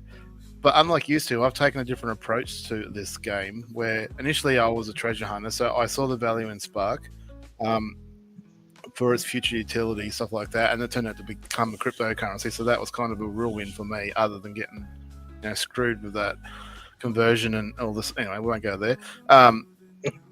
But on top of that, I've obviously transitioned from treasure hunting where I was spending 6-7 hours a day treasure hunting to now I'm doing UGC, and there is a potential, whilst it's not a job replacement for the IRL, it's fun, it's a hobby, and there is potential there to earn a living. Well, there was. Now structural ornaments aren't selling either, so it is what it is. This season, don't get your panties in a twist. No, I have a feeling that's going to be the same every season from now on. You think so? Well, then start making other things. Make more map assets, or start making parts, or look. Yes, and that. Look, I'll tell you now, and I showed it on the stream last week. Where I really want to go is structures. If they ever do bring out blueprints, that's what I've always been aiming and sort of angling towards, which is why I kind of focused on structural ornaments, because it kind of gives you a bit of an idea of structures and how to do them. And then doing this challenge, which I think ends in the next couple of days or something, for the Queensridge one. I don't know how many other people have entered. I hope there's a whole bunch. So that I would get an absolute kick out of being able to make a structure from scratch, whether it be like a Japanese structure or an Australian structure or an American or whatever, like you've seen in these unique structures in each city. I'd love to see that as a blueprint option, and that's where I want to be, and that's what I still sort of push towards. Whether it will happen or not, again, communication from Upland. We know that blueprints have been talked about forever. They hinted, almost a year ago that blueprints are coming. Yet there's still no information. But yeah, and one of the odd things that we're talking about moving 1,000 kilometers to Melbourne. One of the ideas that I was looking at doing was doing a 3D animation course, so I could learn how to use Blender and probably Maya, to be fair, a lot more, and because I absolutely love the challenge of creating all this sort of stuff. And I realized that I only learned 1% of what these programs can do, and I'd love to expand on that so much more and do so much more. But I don't think there's another game out there like Upland that allows you to create content like this and just introduce it. So when you do a bit of a search, you keep coming back to Sandbox and Adventureland, but they're not like this. They're entirely different. So, so for some people, it is more than just a game. And I'm one of those. I'm not calling it, it's not my career, but at the same time, it's a fair chunk of my time. And I love Blender and I love creating stuff. So if Upland died, what would I do with my Blender skills? I really don't know. Probably nothing, which is a sad thing. Well, then we're going to have to keep it alive. Well, that's why I get emotional about Upland. It's because I've kind of committed to Upland, and sometimes, whilst I don't expect Upland to, listen to me and do what I say, sometimes I look at some of the directions they take and just go, why? And one of those was the roofs. Why can't we cover the roofs all of a sudden? That's just the dumbest decision I've ever fucking seen. It just makes absolutely no sense. And now you look at structural ornaments. Yeah, if they would just give us some sort of context as to why. Tell me. It's always been in the rule book. They just never enforce that rule. I know, but why? What does it matter? What is the gain? What is the benefit to them to not cover it up? Is it just because they can? There has to be a why. If there's not a why, people are going to buck. Again, communication doesn't cover it up. First of all, there wasn't all of a sudden, and I think there's more than one person that reviews this stuff, but all of a sudden we started having some people get rejected. I was one of those, while other people were getting accepted, and it just wasn't making sense. And I was getting a bit pissed off about it. And just that's because one person, there was a handful of people that made it to the staff meeting. The other person didn't make it because who knows, they were sick that day. They didn't make it to the staff meeting. They came into work. They did business as usual, and then they found out after the fact that, hey, person, you weren't at the staff meeting today, and we're not supposed to approve these things anymore. Oh, my bad. Get your shit together. But this is my understanding of it, and everyone's going to have a different opinion on it. So we had some people getting accepted, other people not getting accepted. No announcement, to my knowledge, saying, "Oh, okay, from this date forward, we're enforcing this rule that we always had but never enforced." Same as skeletons and helipads. There've always been a rule in the if you look at the rules, but they've never enforced them. And how many buildings that they've got helipads on them? There's a helipad map asset, for fuck's sakes. But they've never enforced it. And then all of a sudden, so somewhere someone's decided, okay, well, we're going to start enforcing this rule, but not communicate that to anyone. We've got to find out the hard way that what we've been building is now no longer acceptable. But there's a transition period where they didn't communicate that, and they've never explained to us the reasons why. And now you got structural ornaments that look fantastic to cover up the roof, and then you compare that to some of the stuff now. It's got a gap so you can see the stupid fucking satellite dish. It just looks stupid. And I hate it with a passion, and I really wish. And then you get on there and go, well, hang on, why did my thing get accepted? So you get onto UGC's Discord page and have a chat and go, okay, well, mine got rejected, but I can see player XYZ got accepted. What the hell is going on? Why can't I cover up the roof? Jason himself was in Discord going, no, that's not right. You can cover up the roof. You just can't cover up the doors and windows. So even he wasn't on the same page, and he was the director of the bloody thing. So. Upland themselves. He wasn't at the staff meeting. So, again, but Upland don't have a communication problem. This is yeah. But I also feel like this is the trouble with being a pioneer in the space is that, there's so much that you don't know, and there's so much that they don't know, and conveying all the message to everybody about what's going on. I mean. Sure, they could do a lot better job. All right. I'll come back to communicating. I'll come back to the simple example that I always use. Okay, so we had totems in January last year. We knew there was going to be 5 rounds of totems, so a lot of us thought the totems were going to be done and dusted by the time we went to G Week last year. obviously didn't happen. All right, so they've done round 1 of totems that finished at the end of January, and everyone expected it to start, the next week or something. It didn't. No communication, no nothing. How hard would it be for Upland to go, look, we've done the round 1, but something wasn't quite right. We need to figure some stuff out. Probably going to be 3-6 months, maybe longer before we do round 2. How hard would that be to do? Didn't happen. It wouldn't be hard.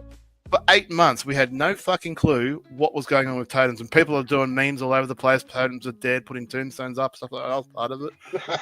And then 24 hours notice, bang, we're now doing a totem cycle with 24 hours fucking again. So we've gone from not hearing a thing for 8 months to 24 hours notice to fucking start a cycle. What the fuck? Like that was. I can't wait till the first when we hear about totems again. Oh, I've only got 2 months. So I just don't give totems. a fuck. I don't give a fuck about it. Get your totem out. I tried to take on the orange one because I thought, it might be worth the effort by doing it 3 times a day, but at a set time. And I don't think it is. You don't get any better value for it. You don't get any more for it or anything like that, which is, it is what it is. So I just got rid of all my orange ones quick smart. So I got one from Jimmy Jester, I think, for free. I've doubled all of my Protom every time. Like I didn't do a few totems.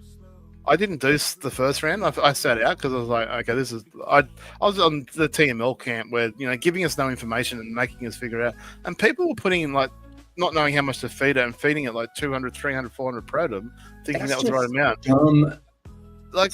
Not even a ballpark. Like you know what I mean? Like the way they did it, like the gamification of it is just having to fucking do it. Not so much having to figure out exactly how much to do or whatever. Like, right, orange one, 8 hours, you've got to feed it this much. The fucking feed it every 3 hours, every 8 hours, that much, is the gamification of it. Not the fucking... But I mean, look at, people actually came up with tools to combat that, and like the whole community came together, worked together, and, basically was able to crack the code. And I think that was a beautiful part of totems, and like when it first came out, I was pissed, man. Like I was like, because I was one of those people who fed my totem like 150 Protom or whatever on the very first. You idiot! Right? Yeah, like felt like a fucking fool, But then I just started playing around with it and talking to other people and checking out all of the Excel spreadsheets that were out there. Yeah. What about there's a player that went to put in like 111.11 or something and left out the point or hit a 0 or something instead of the point, end up putting 11,000 on it, and it just goes, yep, done, accepted, you fed it too much. Like none of this, are you sure you want to put this much in there or any warning? Or there definitely should be like a confirm button. So that in itself. But like the fact that they had to beat Pioneer, and like the smart money was, especially with the round 1 totem, was to sit back for 5 days, let everyone else figure out the hard work, and then go, right, feed off them and go, sweet. And that's what I did with round 2. I waited till the 5th day, saw there was no changes, went with what I already knew. And probably we got My Upland, and you pay 10,000 UPX, and it'll tell you the whole schedule, when to feed it, everything. It's fantastic. Well, I've only got the green ones. That's every 24 hours. But I lost my train of thought. So even with the starting the 5 days late, start up to 5 days late. But anyone that doesn't start on day 1, in my head at least, should be that every day you start late is a day less you have in the cycle. Like everyone's cycle still finishes at the same time. You just have up to 5 days to start it. So if you start on the 5th day, well, then you've lost 5 days of your cycle. That to me makes sense, and there's a punishment for starting late. But at the moment, the way they've got it, you just start 5 days later, you finish 5 days later, and there's nothing but an advantage for doing so. Yeah, well, not everybody's going to live in a different part of the world where today for us it's the 30th, but it's already New Year's Eve for you. It's almost fucking time. Well, I'm already into the beers. We're not going out anywhere. It's almost fireworks time over here. So we're pushing. If we go by your logic, you could get fucked. No, well, I know that when I'm upland, I've got to convert myself to what do you call it? You fucking whatever your time is. So I just know when it's upland. So what really throws me is when they do something that's not 9 a.m. because then I have to like go, oh fuck, not. So if they go like something that's happening at 6 p.m., like especially when the podcast show was on at 6 p.m. Eastern Standard Time, totally fucks me. I have no clue what that is, and I had to go and get on the Google and figure it out. And go, oh, it's lunchtime for me. Happy days. It worked out fine. But yeah, so it sort of throws me now. Then when it's not 9 a.m. UTC, because I'm like, or Pacific time, whatever it is, PT. Because I'm so attuned now to just Upland and associating it with that. But you know, we need more people. There's 8 viewers and only 5 entries. What the hell? I don't know. Actually, that's what I need to look at. Who did win some stuff from me the other day? I need to give that out. Fuck, I don't know. I need to I'm reach still out waiting and for find out. Too Stupid to Win to tell me who I need to send stuff to. Yeah, But I might reach I'm out sure to him. I know that he's traveling and stuff, and so I think. Well, in a couple of days, I'm moving house, so After- if I don't do it in the next day or two, it's not going to get done for weeks. Yeah. So I need to go into. Maybe I can just go back and watch the video and see who names came up. No one's reached out to me, which is kind of. I guess I understand that because I don't know who won. I was too busy talking. Right. I'll give away a map. So I'll give not map. I'll give away a structural ornament of winner's choice, winner's location. I think that's been the go-to lately. Maui wants us to give away some of her assets tonight, so we're gonna do that too. Oh, and So- LeBan's got his map asset now, the Spark / sled thing. Oh yeah, I bought one of those the other day from him. I didn't even tell him. Oh, I paid full price it's- for it. Nice. Hey, look at that Caesar's on. I haven't seen Fucking Caesar in a while. What's up, Caesar? What's up, man? I think he's on most of his fences now too. Actually, I haven't had a chance to get on Upland and sort Oh, that really? out. We should go look at the track here a little bit. I just want to look at this New Year's sale, this Upland thing. I know it's just a sweetener sale, but I do like to see what kind of block explorers they show off. And I don't know, I kind of like these ones for whatever reason. I like the top hat, the Midnight Majesty. That one is the best. I love the fact that they now have a value outside of just buying them and looking cool. So you do have this collector's score. I hate the fact that Upland are like every time they sell something, it'll add to your collector's score now. Like it's like this is the reason why you should buy it. No. That's an additional bonus or But additional. it also factor. boosts your collector's score, man. Yeah. Not putting that on these. We know that. Okay, we like. Stop trying to make it out like this is the be all and end all. Without this, you're not gonna, score well on that leaderboard. Like that's what sort of annoys me. But the champagne glove, they were giving them away on the UpX podcast show. Was that the? Oh yeah, these are the ones, aren't they? So they're saying there's 30 there, but didn't they give away 10? But then they said there was only 25 of them all up. So that must be. I don't remember. It must be different. What is the ornament of hope? Oh, it's like a Christmas ornament or something. The countdown crown? What the fuck is this? Like Where- a party hat. Party hat, yeah. That's a party hat? Are they Yeah. drunk already? Yeah. The fuck? That looks like a dunce cap. I have noticed that there's been quite a few like champagne style ornaments, structural ornaments, or ornaments and block explorers. So I'm like, there's nothing against having alcohol related fucking themes in this Upland. So I'm like, we might have to do some beer structural ornaments. Well, they've done some beer. Yeah, we'll have a Legit. schooner half full, something like that. Call it half full, half empty. I have a beer legit from them. Anyway, yeah, Monday, December 30th. That's today. It started 9 a.m. And then tomorrow, I think, is the day when you can buy them for Yeah. New Year's Eve. But it will already be the New Year's for you. Yep. Swartley. So you'll It's already like be the in. city release was on Christmas Day for me at 4 a.m. Yay for me. Merry Christmas.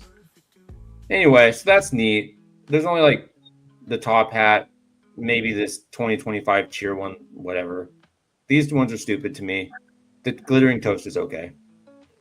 Is that you get 1 of 5? You don't know which one you're gonna get. Like you don't. Or Yeah, you register- 1 of 5 of these. That's random. I just want a top hat. You register once and you get one of those 5. You're not like the carts, not the You register for each one of them individually. No. They're just random. So you spend $30 and you get the 30 Right. UPX, Which is or stupid. 30K UPX, and whatever. I mean, I'm never gonna it buy. is and it isn't though. 'cause I'm then never- it makes I'm it never gonna makes spend more 45 buying for people. I'm never going to spend $45 on a cart. But that tractor cart does look pretty cool. And part of me is like, I want it. Cart does look cool. Yeah, I want it. I'm like, I really want it, but there's no way in hell that I'm spending $45 on it. Even if I knew I was going to get that, even if I knew I was going to get mint one of that, I probably still wouldn't do it. I would No, never cards spend are that way kind of too cheap. Like you can pick a card up for what, like $5? 5,000 up? 5,000 up? Yeah. Not even 5,000. Super cheap. Yeah, Yeah. man. Like, you know, that's where a place where I feel like Upland just doesn't know the market. You know, Not at like, all. Like, Well, 'cause and again- how many of those have even sold? And again, they can give this Well, let's look. less than 50 out of 400. So, again, though, they could give it more value by 50. adding to the collector's Exactly. score. So, this is what I mean by everything that Upland creates, such as this, should go part of the collector's score. Mm-hmm. Yeah, the 45. It's ridiculous. I mean, divide Yeah. that by 10, and I'd probably buy one. You got 50 fucking suckers out there. Yeah, TML was one of them on stream. Look, man, you gotta call a spade a spade. Yeah, and that's just But the insane. same as like the Series T trucks or something that they're selling for $100 here. You can go into the secondary market and buy it for $70, and you get the TE Yeah. for $70 in the secondary market. Yeah, you're buying it for $100 at a chance to get a TE. Well, even worse is the S1 for like $250. Yeah. I don't know. So I haven't researched the market that much, so I did a bit of Can we research. acknowledge on, like, something the Upland has done right? Real quick. the race was good. Well, no, look I at this. really enjoyed the race. They got rid of the square around it. They made the background Oh. transparent. They made They a fixed they made it. they made a PNG GIF. Okay, awesome. Can you believe that? It only took them like a week or something to fix that little error, but I'm very proud of them. Sometimes it's the little things that are important. So what have we got to look forward to coming up in Upland? Do we Oh, know I don't other know. than this sale? Collection Is that it? reveal on Thursday. Yes, True. collection reveal on Thursday. The new bonus thing for your gamified earnings. We have Sparklet drop coming in Now, what do you a mean the couple new- days. Oh, the weekly challenge. Yeah, I'm still waiting for the week challenge one to be the import or bridge in Sparklet. I know, me too. I got a little bit. I got a I'm bunch hoping of from sitting that. on the exchange waiting for that challenge because I know full well if I bridge it in, the next day they go, "Oh, we got the new Yeah, challenge," right. which is exactly what happened to me last season. So this time I've got a couple $100 worth of Sparklet sitting on an exchange, just waiting for them to give that challenge, and no doubt they won't fucking do it this season. And then after the season, it doesn't matter anyway because the TGE thing ends at the 15th of January. I'm hoping So after that that, I I'm get that $25 of Ethereum for winning, getting third place in that poker tournament, and then I can just roll that into Sparklet. Yeah, well, you should have sent the address already, so he'll do that I did. today, no doubt. Yeah, Yeah. I sent He's it. usually pretty good. Do it the next Yeah, day. generally pretty quick. It might already be there. Who the hell knows? But I didn't. Probably. I didn't check the ticket again, so who knows? But that was a fun little turn. I got fucked though. Happy You got fucked. Pokemon? Yeah, I play poker. You got fucked. Yeah. I didn't even get a hand. I did not get a hand. The only hand that I Although- saw that I could have won was the pocket threes, where an ace and a jack came on the flop. People are betting everywhere, and there was a 3 on the river. Well, I'd already folded, obviously. There was a 3 on the river that would have won the hand. So if I had gone basically all in all the way to the river with just a pair of threes, then I probably would have won that hand. That's the only hand I could have won all day that I saw. I made a straight at one point and think, okay, this is fine. I got the hand I'm going to win. Made a straight. Now old mate Jack's a fucking flush on the river. I'm like, yeah, it's not my day. I'd have to stop caring at that point. Once I knew that, I was like, yeah. Sometimes you just some gotta days- play the people, though. You know, like you can get. Shit Oh, they keep cards chopping and still changing win, your table you know? though. But there's only about 20 odd players, so depending on the number of players, it keeps chopping and changing on the table. So I'd moved around 2 or 3 times with it. I started on the same, right next to Elslack actually, and then like 10 minutes later I was on a different table, and then I was on a different table again, and so you can't get to learn and read. But it's one because it's always early morning for me. I try to play aggressive at the start, but I just could not. I was getting 9-2s, 7-3s. Yeah, Hand up, like just hand after hand. I just couldn't get anything. Even if I got 2 picture cards, it'll come out 7-2-4 or something like that, and like you're Well- looking at a king queen. and it's almost Um, like everybody knows that you got a decent hand when you're playing at that point too. Then You right? you folded everything at that point. Yeah. Exactly. Right. But that's also part of the game, man. Sometimes You just got to do it. Sometimes you got to just play a hand and make them think you got it, and then act like you Well, do. the when you don't. hand that knocked me out, I had Jack 10, which is my favorite hand to play, Jack 10 suited. So I was like, oh, so I called in a fairly large pre-flop raise. So I called that, and the flop came out Jack high. I'm like, fuck yeah. So I was first away. I was under the gun, first away, bang, all in straight away. Like basically it was like double whatever the pot was left. Old mate had pocket sixes and had hit a 6 on the flop as well. Oh man. I was like, yeah, you know it's not your day. Yeah, no, and then Like, sometimes it's like, just like that. there's man. no way Cards you just can aren't call that, like- falling, and there's just no way like- to win. he's raised with pocket sixes. Okay, fair enough. It was a decent raise, but probably a bigger raise than I would have done with pocket sixes. But then they jagged the 6 straight away off the flop as well. Like, and I've hit top pair. I was like, yeah, it's not my day. So I just shut it down and walk away. I just don't. I won my money back from that side. I just don't care anymore. So I used to play a lot of blackjack. Like when I grew up in Lake Tahoe, the casinos were, it's like right there. And so I would just play blackjack like fucking crazy.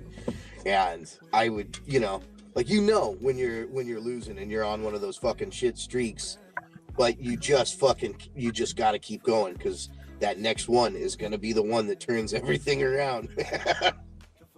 Like, I actually just keep doubling up. Just double up. got wheelchaired out of a casino one time because I had basically like lost all of my rent money, and I'll never forget it either. I finally got dealt. I was playing like a $50 hand. It was my last $50, and I get dealt a 10 and a king, right? And dealer's got a fucking 5 showing. So I'm like, oh my God, finally, I'm going to win this. And sure enough, 6-10. Yep, turns over a 6-10. 6, hits the fucking 10. And I stood up and I was so drunk at the time and I was so mad that I slammed my fists on the blackjack table. And I said, give me my fucking money back. And within like 2 seconds, they had some pit bosses throwing me into a wheelchair. And they they wheeled me right out the front door, tipped me out. And we're basically like, come back when you have more money, shithead. Yeah, exactly. Yeah. I was going to look up something. I forgot what it is now. Absolutely. We got other leaderboards going. Structural ornament one's still going for Tokyo. That's heading up, actually. There's some people making a bit of a push there, so I've got to keep...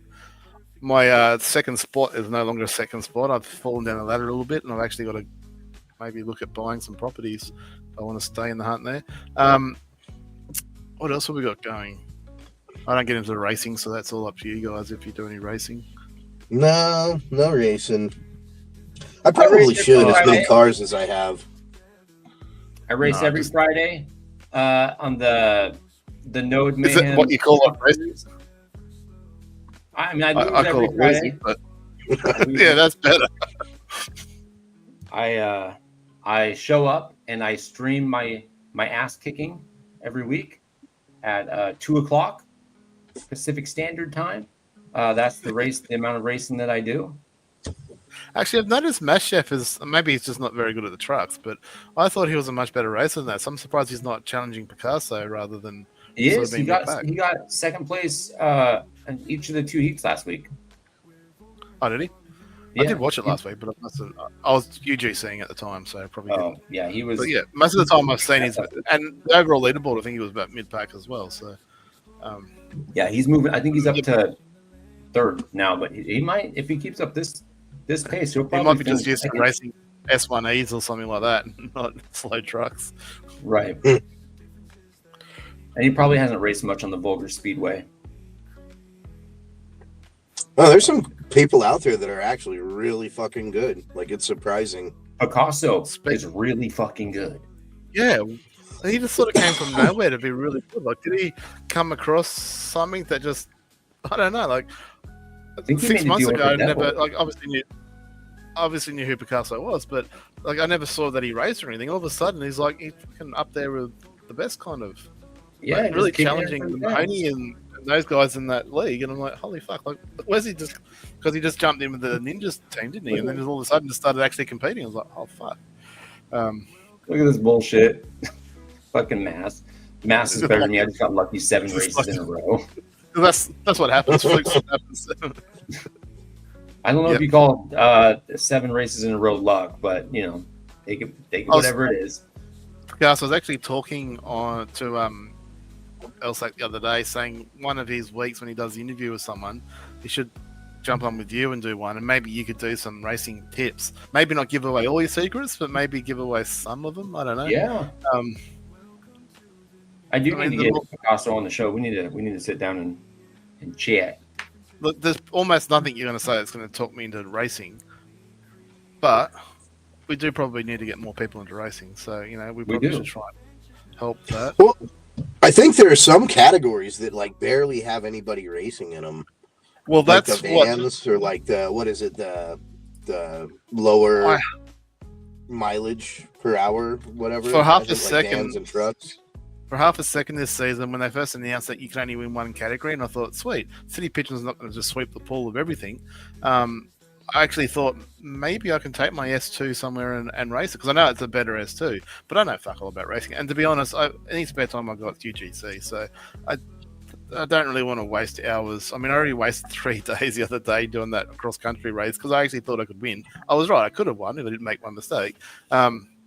Yeah, I just don't know if I want to dedicate that much time to racing when I've got UGC stuff to do. But it actually got me thinking. So I think that was actually, even though City Pigeon probably hates that move, I actually think it was a good move from Upland. Yeah, to limit people to one, which sort of I think we resembles talked real about life, because in real life you can't win the NASCARs and the Formula One, and all these other different categories all in the same year, can you? So all the same season. So I think it's a fair call, I think, for Upland to limit you to one category. True. Let's go. Should we take a look at the racetrack just to see how it's coming along? Yeah. We've got to start more. As I said, I'm going to be sort of MIA for the next few weeks, but we want to start giving away prizes at the end of next month. So the last Right. stream in January, whatever the date that works out to be, was meant to be our first giveaway. So players that haven't yet got fences on there, start reaching out. I will try and find time to reserve fences for you. I think Caesar's done now, so I think I'll clear that and start again. Who was that player that I reached out the other day that's got quite a few properties that we need to get sorted out? Oh, Ozias? Yeah, so we need to get him on board. Yeah. And doing his fences, because he's got quite a few properties and I want him in the draw. And he is on board. I just haven't talked to him in a while. Yes. So we need to reach out and get him to start communicating and working out where he wants to pick up from it and start doing it. And if there's other players out there, if you've got your properties on the track and you need fences, reach out and let me know. I'll try and get them sorted over the next few weeks, although it's going to be hard. But I'll try. I mean, where it is done, it looks pretty good. I'm pretty happy with it. I still want Cape Madman to just put it on the edge. I know it's going to suck for the in-game racing part of it, but I think it looks so much better for this part of it if it's just on the edge of the property. I know what Cape Madman. I know what he's doing. I understand why he's doing it. I just think, you know what, there's an Upland problem. Let's just make an example of highlighting the issue that Upland have rather than trying to pamper to their errors. Let's have the best looking track and show how it could have been the best looking track, except for whatever reason they don't that center line right or something. I don't know, and it cuts off the properties. Anyway, It is what it is. So, this straightaway looks real nice. Although this is one of those examples where if you look here, it's wider on this side than it is on this side, so this whole side's cut off. Yeah, like this whole straightaway, which sucks. See it. But like I said, if we do get this track mostly fenced up, and then that's quite blatantly obvious when they're racing that you're only seeing one side or the other or something like that, and we just keep highlighting to Upland, hopefully they figure it out and go, here's a fix for it. Whether they narrow the racetrack down some or something, I don't know, whatever. I don't understand. I don't know what it is that they've had to do to create the racetrack. So, I mean, maybe that center line is as important. Maybe they can make that more centered. I don't know. Yeah, I don't know how. Like right here. Here's another situation where it's really wide right here and thin right here. You're not going to see this. But, I mean, I'm not going to go and be like, hey, who is this? Caesar, move your fucking thing back. I'm just not going to do it. Either. And you can if you want to, but I'm not going to ask you to. I don't. If it's up to me, I want everyone just to put it on the edge like they have done there. because I think it looks from this point of view in this map, and you can clearly see once most of the properties are done, you can clearly see where the track runs, and I think that was part of the goal. That's one of the things I wanted to be able to see was that you could clearly see the outline of the racetrack, which you can't see in Upland. If they ever bring in the fact that you can sell your property with the fences on it, I think that would be an absolutely fantastic addition for Upland. Yeah, so that's the player there. Caesar's come through. Yeah, it looks like he's put on. Yeah, I think he's done most of them. He sent me a message the other day. I just haven't had a chance to. I saw the message and I didn't get a chance to respond, and then I forgot about it. Sorry, Caesar. If you're still here. So we're getting. Yeah, we haven't had much to go out lately, so I've got a fair bit of stock now, so we can get it moving. Yeah, like the video. So I mean, we're getting there. So you can see what Cape Madman's. You can see what I'm assuming that's Cape Madman's properties, and you can see what he's done there. You can see he's followed the center line and made that gap. So and if you sort of imagine the road being that, so he's done exactly what he needs to. So you can see that fence in game in the racing, but I just don't think it looks good on this view of it. Well, I mean, if everybody did it, it would look totally fine. It just, it is what it is. It's too hard to coordinate with and stuff. So I think we just stick with the edge. Sorry, Cape let's spit it out. Yeah, sorry. Cape Madman. Just stick him on the edge and we can go from there. But yeah, we do need to get moving. We haven't had much movement recently, so we do need to get back onto this and get it going. There are some other tracks out there making a bit of a push and doing some good stuff.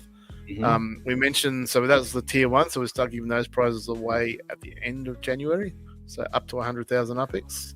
If you've got your home address set on the track, so any property on the track, or and you've got a structure on it, not a micro house or a we'll rule out micro house anyway. So no micro houses. They'll count as a structure, but just not a large structure. I need JP. We can get you some track walls, and he's got 2. I think he bought them off me. I think he swapped them with me or something like that. So I have got you on my list of thoughts to do. I've got one that's in the grey white area, and you've got one. I think. Do you have a map asset showroom in LA? Yeah. You do? Okay. What do you mean? Cold, everybody? You gonna go back inside? You bought 1,000 from me off that shop. Look, I don't know what the fuck I'm doing any given day, okay? Yeah, so JP, just send me a Discord message sometime over the next day or two saying with a screenshot of your property and what color that you need it for, and I'll try and reserve some for you and get you done. I'll probably end up reserving more than you need, so just take something and place it and see how you go. Take what you need and leave the rest. And then leave the rest. And about once a week, I usually clear it out and then reserve them all again for someone. That's generally how I've been working it. Yeah, so we got all these tier 1 properties. The tier 2 properties are just inside. So like all of these ones would be, tier 2. These ones right here would be tier 2. Anything kind of like. So anything inside the track or anything touching a track property on the outside is classified as tier 2, or we're classified as tier 2. We haven't sorted that prize pool out yet, and when we're going to start running that, let me settle down in my new house before we figure that out 100%.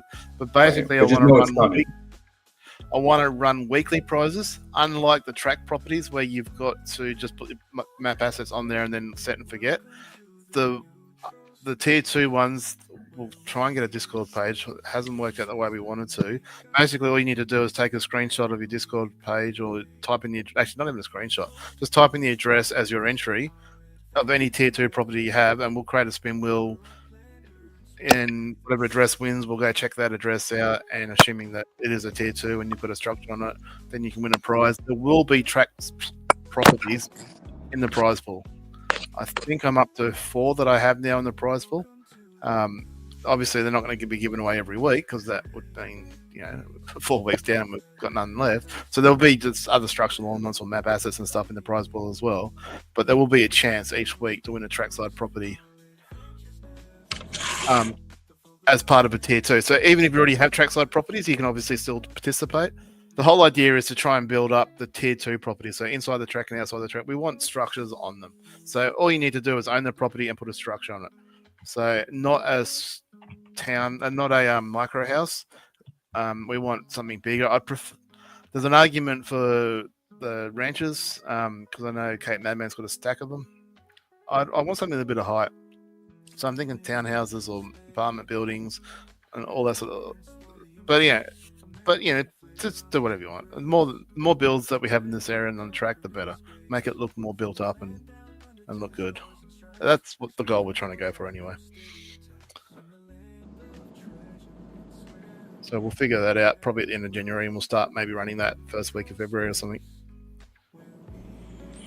All right, I've been slacking on making the Vulgar Uplander Discord server.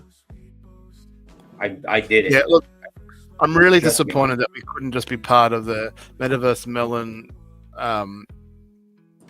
Granada Hills Discord server. That I do find that a bit disappointing and a bit frustrating because you've already got the ready-made community, ready-made everything else. So having an extra page in there would have been just nice and easy.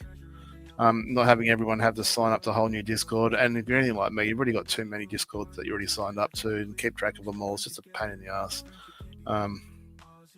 But it is what it is. So unless someone else has got a better way of trying to do it, I know Cape Madman's on top of this sort of stuff a lot. So unless there's a better way we can keep track of the tier 2 properties. And again, I want people to register their tier 2 property. I don't want just random people who have no idea what's going on win because they just happen to have a property with a structure on it. I want them to be part of the community, part of this effort, part of what's going on, understand that they've entered the competition and they have a chance to win a trackside property. Yeah. Well, going back to the frustration with the other server, Metaverse Millen and myself, even though we're aligned with Granada Hills, we have different directions we want to go, and sometimes those visions don't align perfectly, and we haven't had any issues or anything, but he has things that he wants to do and I have things that I want to do, and we talked about that, and it just made more sense that I have my own thing and he has his own thing, and that's fair enough. There's absolutely no hard feelings there of any kind. There was no outing or anything like. There was no falling out or nothing like that. It was just that I had some ideas and he's like, I don't really want to go that direction. I'm like, that's totally fine, I'll just do my own thing, no big deal. And so as much as it does suck that there'll be some segmenting of the fan base. It'd be nice if we could just be together on that. I mean, I respect his decision to do things. I'm just trying to think of the easiest ways that we can somehow register people for this, and I just can't think of an easier way other than just having a Discord page. Yeah, it'll be fine. Well, I'll have this, and then I can put all the weird, wacky shit I want to put on there, and you can check it out or not. And we'll have all this stuff for the racing stuff. I'll slowly get that in there. Swarley, I'll make you an admin or whatever so we can tackle this. Happy if you're interested, you can be an admin. We can do all the things we need to do. Have all the vulgar shit we need in there. Have our NSFW channel. All kinds of fucked up shit. It'll be fun. It'll be a really great time. And then that way I don't have to fuck up Metaverse Millen's server. I can just... It's back inside. Yeah. I mean, I have a Discord that we could just rebrand, basically. It was like I was using it for Upland Kingdoms, and I'm pretty much done with that. I could have somebody like completely design it for us and everything. We wouldn't even have to be hands-on at all. Really? Yeah. Well, then we need to talk some more. Yeah, definitely. It's they're pretty easy once you get them up and running to manage for the most part, And we can have little games on it and shit like that. And it does suck, that there's nothing in Upland yet that's similar to Discord. Like everything has to be done on Discord, and like Swarley just said, it's like you wind up with, fucking 100 channels from this person, that person, and then Yeah. before you know it, it's like I have channels that I signed up for like years ago, and I'm like, why is this still here? And then I'll go. I look basically the thing that determines whether or not I keep a Discord is, has anybody talked on this channel in the last month? And if nobody has talked on it in a month, or sometimes you'll even see like Discord has been dead for like a fucking year. Yeah. If there's no red dot on there, I gotta get rid of you. All Or right, I'll be white right back. dot, I should say. Give me 1 minute. I'll be right back. I gotta say, it's pretty dope that there's not a whole lot of people who are selling properties. Like almost the majority of property owners in that area want to hold on to them. Mm-hmm. Yeah, I'm been real happy about. I'm assuming you're talking about Granada Hills. Yeah, just in general around the track, like especially around the track. You see, There's not a lot for sale. No. I mean, and that's a really good thing, because that shows that you have people that are like dedicated and want to hold those properties. Right. Yeah. I think that shows, I guess the health of the track and, what people think it is. Let's see here. Yeah. Like this, there's this one. This one's not. This one actually is trackside. I mean, look how much that guy's asking. Yeah, he's never going to sell that. Now, this could just be a holder property. He just wants to make sure he doesn't sell it. Right. Or it could have been property he had to put in that price. Yeah. Like I have properties like that. Then like, okay, I don't want to accidentally trade this or whatever. So I'll put it up for sale for some stupid price for my ICQ number. Yeah. And so that's how I know it. I'm like, okay, there's something important here. Don't do something with this. It could just be that too. You could just be bookmarking it so that way make sure he doesn't accidentally sell something that he actually wants to keep. So this one, I don't even look at that as this one's like 99,000. And then outside of that, there's not too many for sale. Well, there's a couple here that weren't for sale not too long ago. 100,000 for this one. What's this one? 250,000 for that one. What Those are pretty expensive. What about tier 2? Any of those for sale? I haven't got there yet. I'm just looking around tier 1 real quick. Tier 2.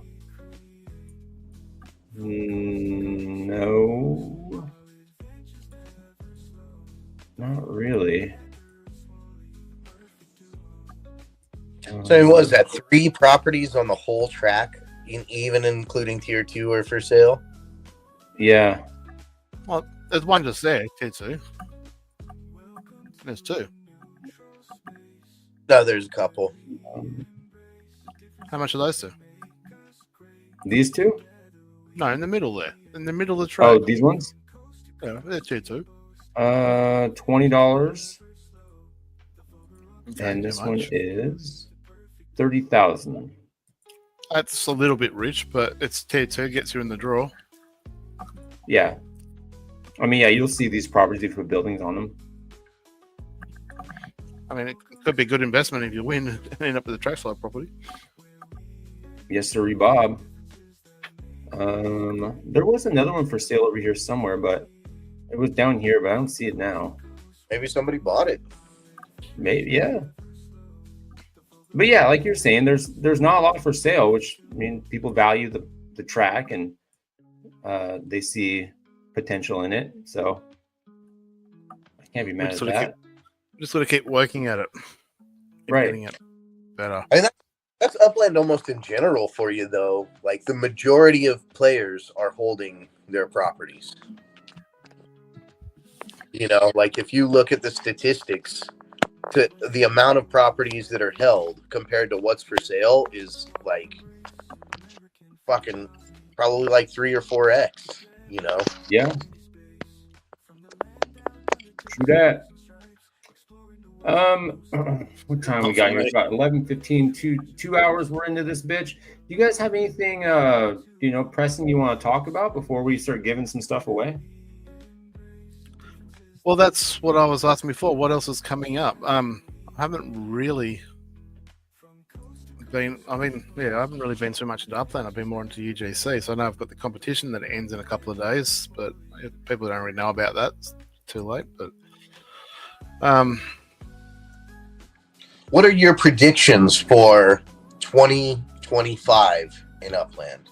Ooh, I love that question. are you going to play this back in 12 months' time and go, "Hey, you fucked up that one"? I think we should, right? We should. So you need a chalkboard or something to write this up on, Elsa. Yeah. I'll write this down on my handy dandy piece of paper right here. So I say 12 months, but that's a sort of give or take 12 months for the Sparklet, and for people to be surprised where it goes over the next 12 months. But it might even be like a quarter 1 year after. So, I predict it'll be quarter 4. But in terms of inside Upland, what do I predict? I don't know. There wasn't really any hints given by Dirk the other night, was there? I should have tuned into that show, the Upland Holiday Show, but I had family. Not all 7 hours of it. I went for 7 hours. Hey, actually, I watched thought that it The was whole damn thing. scared to even turn it off. I was like, It started midday for me, so it wasn't so bad. But no, seeing Dirk, but Dirk isn't the same Dirk. I don't think we used to see. And his information, I don't think he really gave away any secrets. Just asked a few questions, gave away 4 million upics to someone that's already rich.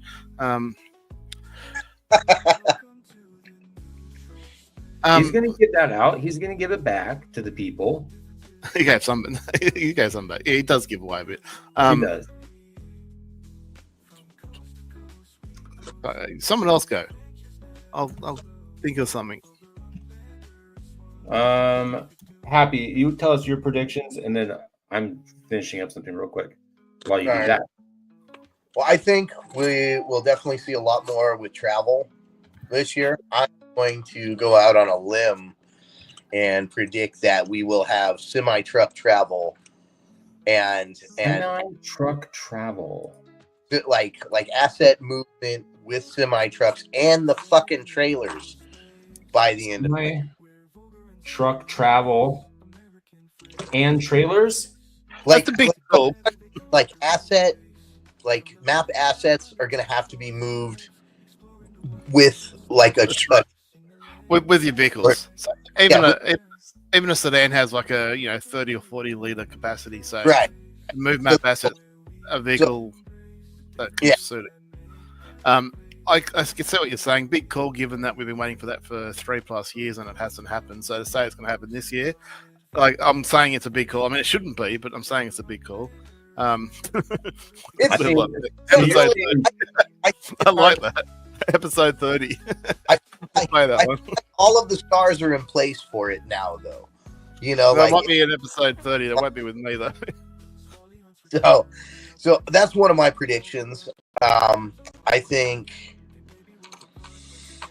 I so hope you're right with that, Picasso. So you got semi-truck travel with trailers, and then map assets will need to be moved by vehicle. You think is? Yeah, and I think that's what players want, because they think that they can click on a bunch and then send them to a location at an expense probably, but basically bulk move stuff rather than do, even if it takes time, but you can click on them and send them to a location and not have to do them one at a time and place them and whatnot. I'd write Picasso down for next world to rejuvenate layer 2, because that's a big call. And I don't think the issue is, and I think we've seen that with Spark Exchange and other sites, the issue isn't layer 2 not being any good. The issue is communication between layer 2 and Upland. And for the Spark Exchange to have been down now for 2 weeks, just shows assume poor form on Upland's behalf to not, announce or talk to these parties before they go and do changes, and try and work out what, if any, problems may result in whatever changes they're making and how to rectify them before it happens, rather than 2 weeks on. Spark Exchange has been losing I don't know how much money on a daily basis because they've just switched everything off, waiting for the solution. So hopefully they've sorted that out this weekend because they're down at the moment for maintenance. But this is not how you run a business. Like, you've got people that run their business from Upland, i.e. Layer 2. And I'm shit scared because if Next World doesn't work out, I don't think there's ever going to be a better crack at it than Next World, from what have learned and understand with Next World. So if it ends up being a failure, that scares the fuck out of me for Upland's future. Well, that's why we're banking on it not being a failure, and it's going to rejuvenate Layer 2, and all the problems in the world are going to be solved. Yeah, but even Next World and all that, even Next World and all their abilities and people that can at the disposal to fix problems, they've still got to work with Upland. And if Upland aren't willing to, meet them halfway and work with Next World, then there's going to be things like Next World's going to be down for 2 weeks, like we're currently seeing Spark Exchange, and to me that's a fail. Well, only time will tell. Yeah. Happy, do you have any other predictions? Let's see here. I think I can think of something else. Oh, I'm gonna predict that we will get back to 40% mint floors by, I want to say, Q4. Yeah, Q4. That's when I think we'll get up to 40%. If we get at least up to 40 or 50% mint floors by the end of next year. For USD? For USD, yeah. Yeah. I think that will. That's a good prediction. It's already above the UpX, you idiot. All right, UpX is what, I just want to make sure we're very specific, because if you can buy some 40% fucking UpX floor prices, let me know, because I'll go and snap them up right now. You know what? Sometimes they do. Sometimes people do. I think 80% is about the lowest, but that's usually because they've sold it for 20% in USD and they sell it for 80%. Snipers are getting anything under 75% on that. Yeah. All right. So is it a prediction or a wish list? No, that'd be the one in the same. That's actually a prediction. I'm going to predict that we will be back, and so that's almost a 2x from where. So I'm going to say I predict we're going to see wild blueprints. Prediction. That's more Give of us a a wish wild than prediction for 2025, something that you think could happen, but is a stretch. I think that a lot more players are going to the game, and that's going to raise the floors. Blueprints. You think blueprints are coming out in 2025? Well, you said a wild prediction. Do I think it? No, but do I want it? Yes. Just okay. That's my prediction. Okay? This time this year, laugh at me and go, you thought blueprints would come in. It still hasn't. We could say round 3 of totems, but that's probably a wild guess as well. So I'm going to write that down too. Round 3 of totems. How about this? What if we actually finish all the totem cycles? I don't think that's possible. I don't think that's even a. Yeah, but then once they finish the last one, then people will be expecting life tokens to take form, and I think they need money for that. So I don't think a lot of this stuff will happen until after the next bull run when they've got money again. So I think a lot of this, they'll just keep ticking away like they have been for the last 3 years for another 12 months. And then this time next year, hopefully the money's flowing in with all the new players, etc., etc. And they can sell Sparklet for, a crap load more than 3 cents each. Remember, they've got 80% of it. So, if they can start selling them for $3 each instead of 3 cents each, they'll be able to do all these and more. But it's how they spend that money and invest that money for the long, because there is going to be another bear market. Upland's going to go down to 20% floors again in 2 or 3 years' time. So to think that we're going to hit 40%, even if that does happen, we're not going to stay there. Hopefully, it would be nice if we do, and hopefully we don't go back down to 20% or under 20% like we're experiencing now. Hopefully there's enough influx of new players that will hold it a little bit higher, but there will be another bear market. It's just the way the world works. There's nothing we can do to stop it. So for the U.S. stock market. Sorry? You broke up, so I missed half what you said. I said, unless you're the United States stock market. Well, if we had 100 Abdullahs enter the game, well, then we'll probably never see 20% floors again. But and you know what, man? Like, we could 100 Abdullahs isn't outrageous. No, of course it's not. You're talking about 100 millionaires coming into this game. Like that's possible. Possible. Anything's possible. Think about this: at the current level of properties that we have, if there was truly 1 million players in the game, that means there's not enough the price would go through the roof. to own 10 properties. Then The floor would go through the roof, yeah. And Upland are aware of that, and that's why they've got all these properties locked up so they can just release them when demand requires it. So they're not stupid in that. And I think they've got that right in locking them up and saying for at least 12 months, because they know the bull run's 12 months away. They know, the bull run for Upland is 12 months away, or best part of. So they know that demand's not going to be there until Q4, probably at the earliest next year. So then all of a sudden, if all of a sudden the prices start going up, they can go, oh, hang on, we can start selling these packages. And that's what they'll probably do, is they'll start selling them as those USD bundle packages to new players. Is that a bad thing? Well, we're not actually saying it. I honestly don't think that's a bad thing, because for the most part, I'm not saying it is. pays USD for something, they're going to be a lot more likely to sell it for 50% of its value. But it's not even that. Like, I came into Upland, I think I bought $50 worth of Sparkle when I first started. So I had, and then the 25 bonus. So I had 75,000 UpX. And I'm like, okay, what do I do now? I went and bought a wrong property for 4 times the price that I should have paid for it, because I had no fucking clue what I was doing.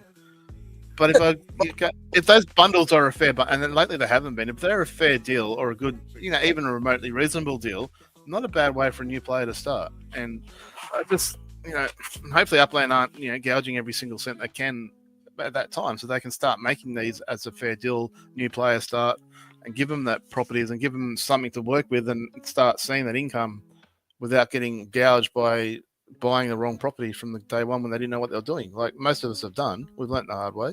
I did. I'd spent 30,000 UpX on a property that, my mistake was, and this is how dumb, and literally day one of Upland, was I clicked on a property. It turned out to be a blue collection, but I didn't know that.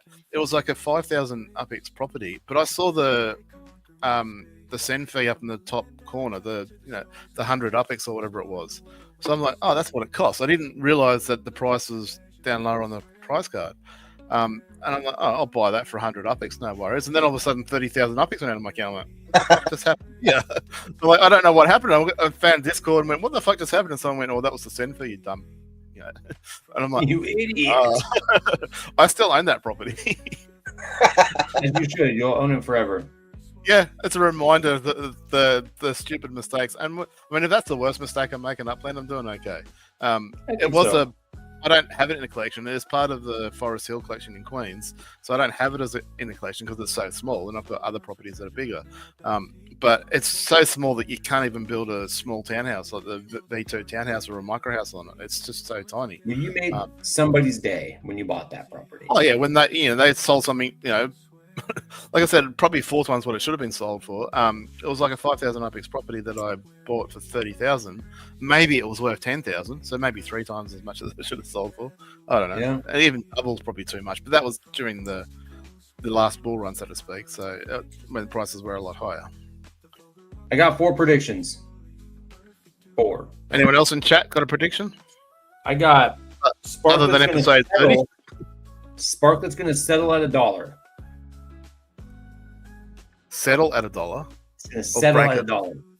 No, break $1. It's going to come back down. It's going to settle at $1. It won't settle.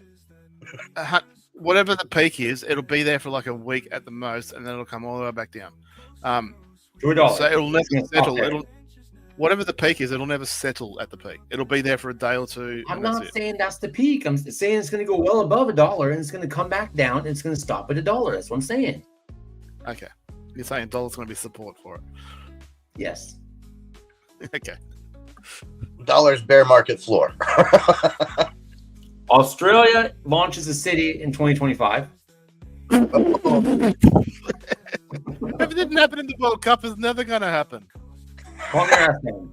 Calm your ass down. It was the perfect time. I mean, come on. It was. There wasn't a better time. Oh, Picasso, I'm writing that down. I like this. This is great. This is a great prediction.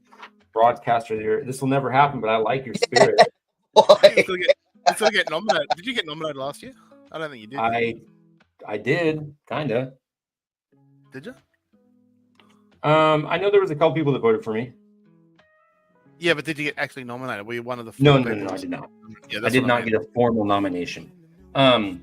And then It actually crossed, you say that, it actually crossed my mind. I was talking to DTech, who's the current designer of the year at the moment, I plan, and I was like, I wonder what it would take to take that crown from him. I don't think I have what it takes. I think he might. I wonder what you need to do in the first place to even get on the page. So to even be nominated would be like that'd be an acknowledgement of some of the work I've done. But I'm still only learning, and I'm nowhere near his level. So there's no way I'm taking the crown from him. But they never said most detailed or best, highest quality. It's designer of the year. It doesn't matter what necessarily is the highest quality. What do people think of it? How do they value it? What do they think about when they see a Swarley creation? Yeah, so I mean, you've got Charles F.R. who's pumping out a crap load of stuff and high quality as well. So I mean, there's so many great. There's probably half a dozen I could name off the top of my head that I think should probably be in the running, if not win it. So motorcycles is that Caesar's prediction? Motorcycles. Ooh, Caesar, I like that. All right, let me finish my predictions real quick. I believe there's going to be renting utility on properties in 2025. Nope. Put in brackets. Ollie says no. You don't get to tell me no. That's not going to happen. You had yours. These are mine. Swally laughed at you loudly. Well, I'm going to watch you eat crow when I'm right and you're wrong. And then lastly, offers for USD will come in 2025.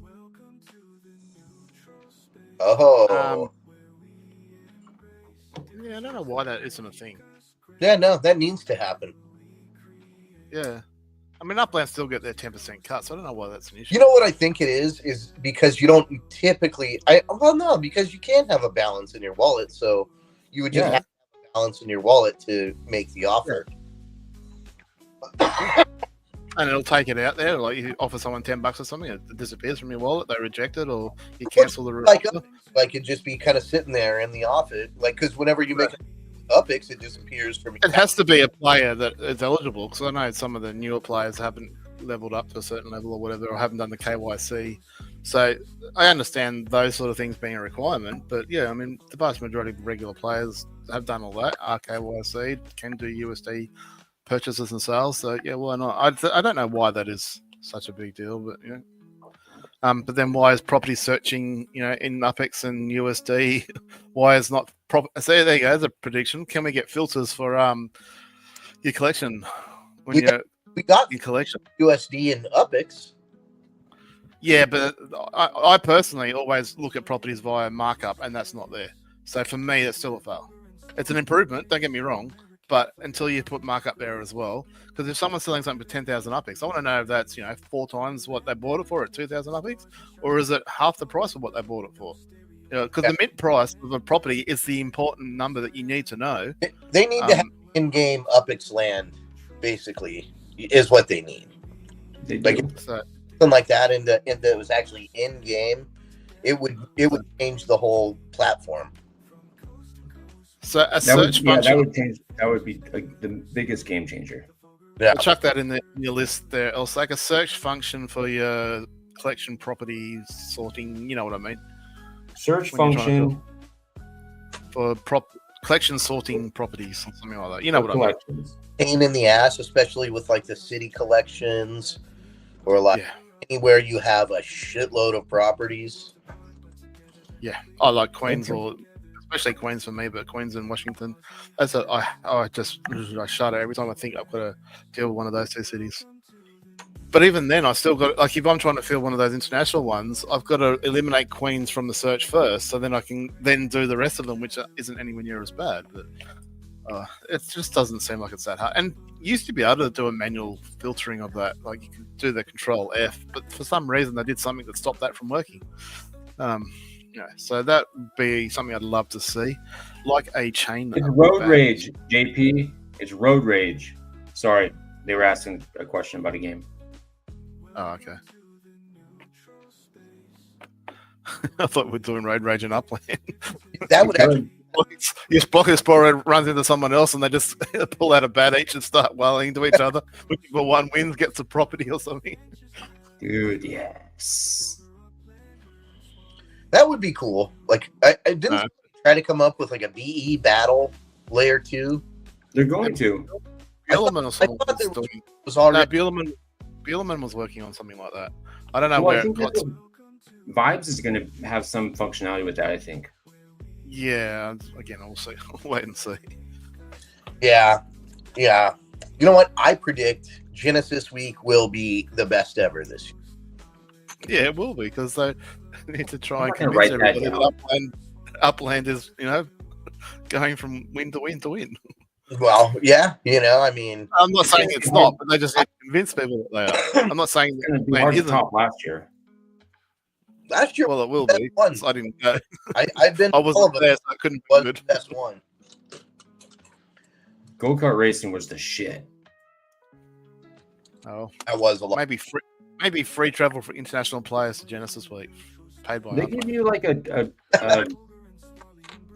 No, if you get if you get nominated, they give you a nominated, chunk of it. you get a $500 voucher or something like that, which is not going to go a long way for the $5,000 ticket price that I'd have to get there. Not to mention But that it's we need to get something. time off work, all that sort of stuff. Is So that- it's But economy class is $5,000 Australian now. the thing. I'm not going by myself, so the missus will come. Right. Okay. So you got to double whatever the price is. So I think you're looking at about $2.5 return or something like that. Mhm. I'm talking Australian as well, so I don't know. I guess that is $500 US. I don't know. Look, it's not like we can if Genesis Week was anywhere inside Australia, I'd be there. And we're almost as big as your country, and I'd travel to the other corner of Australia just to go to G Week or something like that. No drama. So for people in America that go, oh, it's too far, couldn't be bothered, whatever. Like, to me, that's just like, Bullshit. I mean, if people have got family commitments, stuff like 4 that. But anywhere from within the states, it's not your internal flights and that aren't too expensive, I don't think, compared to some other countries around the world. I know our internal flights aren't as cheap as yours. So I don't know. Like, if you really wanted to go to G Week, you could. Like in the states, it's a 2-day, 3-day sort of thing for you. It's not a huge issue, but for international, and people have made the journey from international. Many of them have. yeah. So it's not something I don't want to do, but What was it's just what's his name? Upland Guide said it took him 48 hours, I think, to get Israel. Yeah. look. I think the flight. I think it's the flight from Australia to there. I think it's 19 hours to the west coast.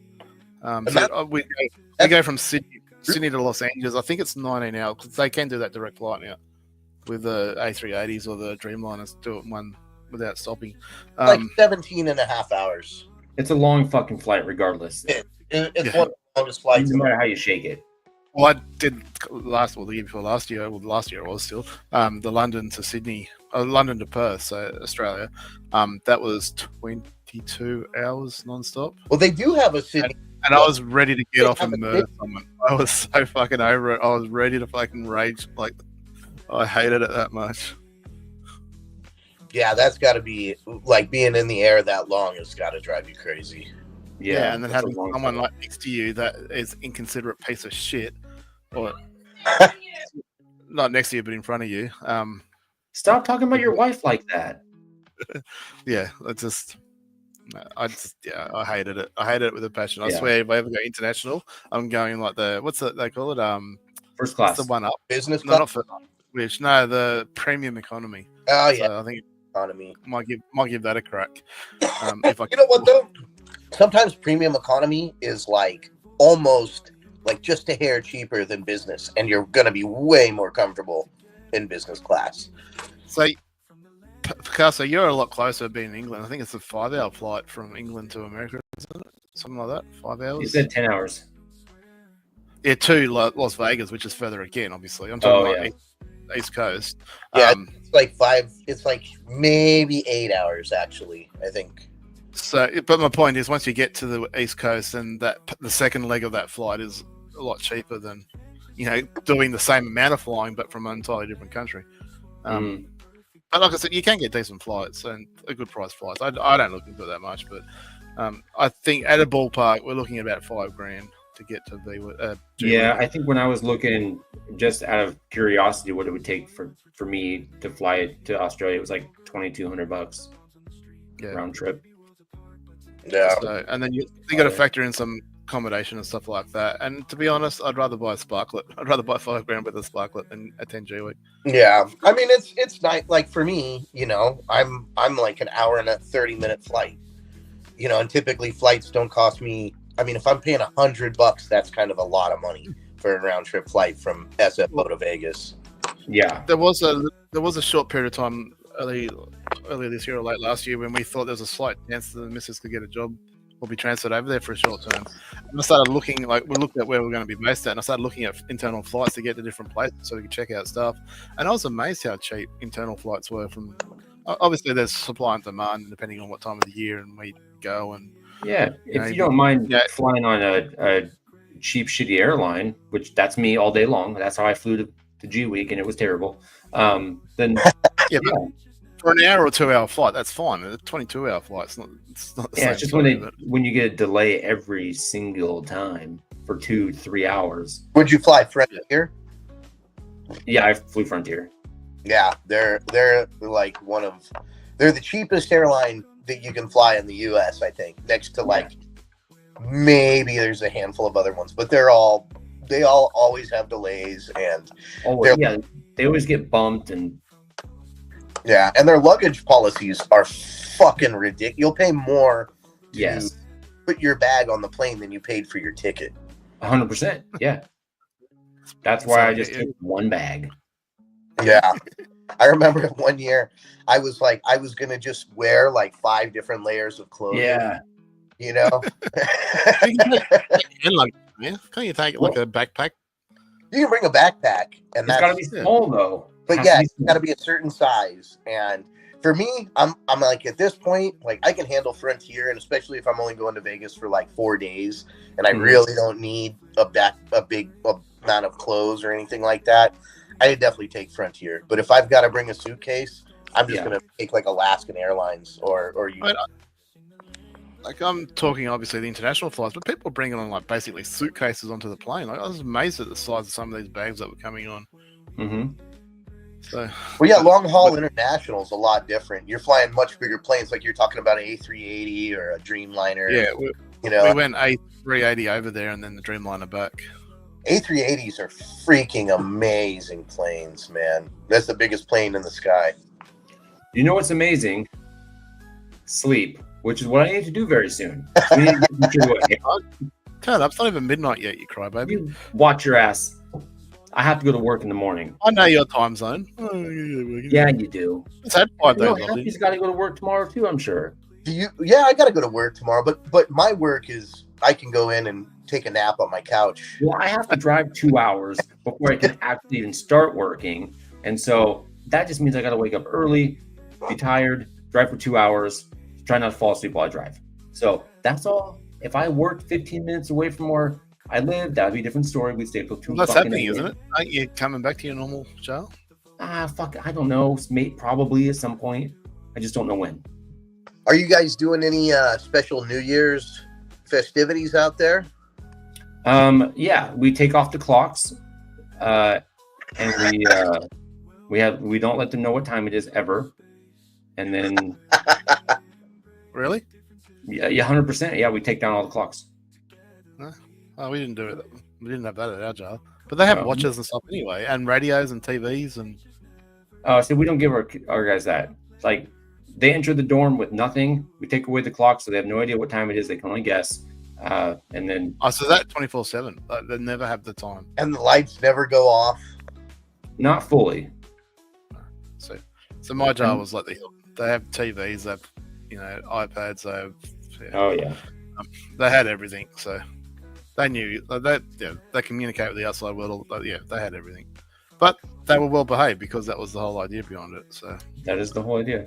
I mean, I keep telling my kids to get their shit together, otherwise I'm going to ship them out to a shitty place. All right, let's give some shit away so we can go. Let you go to bed, crybaby. I am a fucking crybaby. Look at these bags, man. I don't get these from sleeping a lot. I get them from not sleeping enough. And every fucking Monday night, you keep me up later and later and later, and I'm fucking need my beauty sleep. I don't keep you up later and later and later, and you certainly can't blame me next week. That's true. Next week, I'll blame Happy. Yeah, it'll be my fault. Yeah, I look forward to that. I take I don't blame responsibility. somebody. Look, I can't take accountability for my own actions. That wouldn't. No, that wouldn't be That would be appropriate.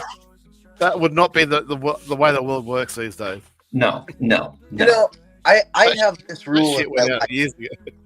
I take full responsibility for all of my problems and all of yours, and that means I run your fucking life. Okay, I support that. Feel like that. You can run my life. I'm fine with that. I'm tired of Yeah, running. all your problems are my fault. Thank you. Just blame it on me. I don't mind. Everybody blames Tell it me twice. as it is. All right, let's give some shit away. All right, hashtag Cortez, so we can give some shit away. All right, so like I said, I'll give away winner's choice structural ornament from wherever they want to pick it up from. Okay, and I'm gonna give away. What did I write down for myself here? We're gonna give away 2 of Maui's structural ornaments, the Maris, and then I'm gonna give a Krampus structural ornament and a teabagger. So that's 1, 2, 3, 4, 5 prizes to 7 entrants. You have a very high chance of winning. There's 9 of you watching. I need at least one more entry because I'm sure probably one of them is Swarley.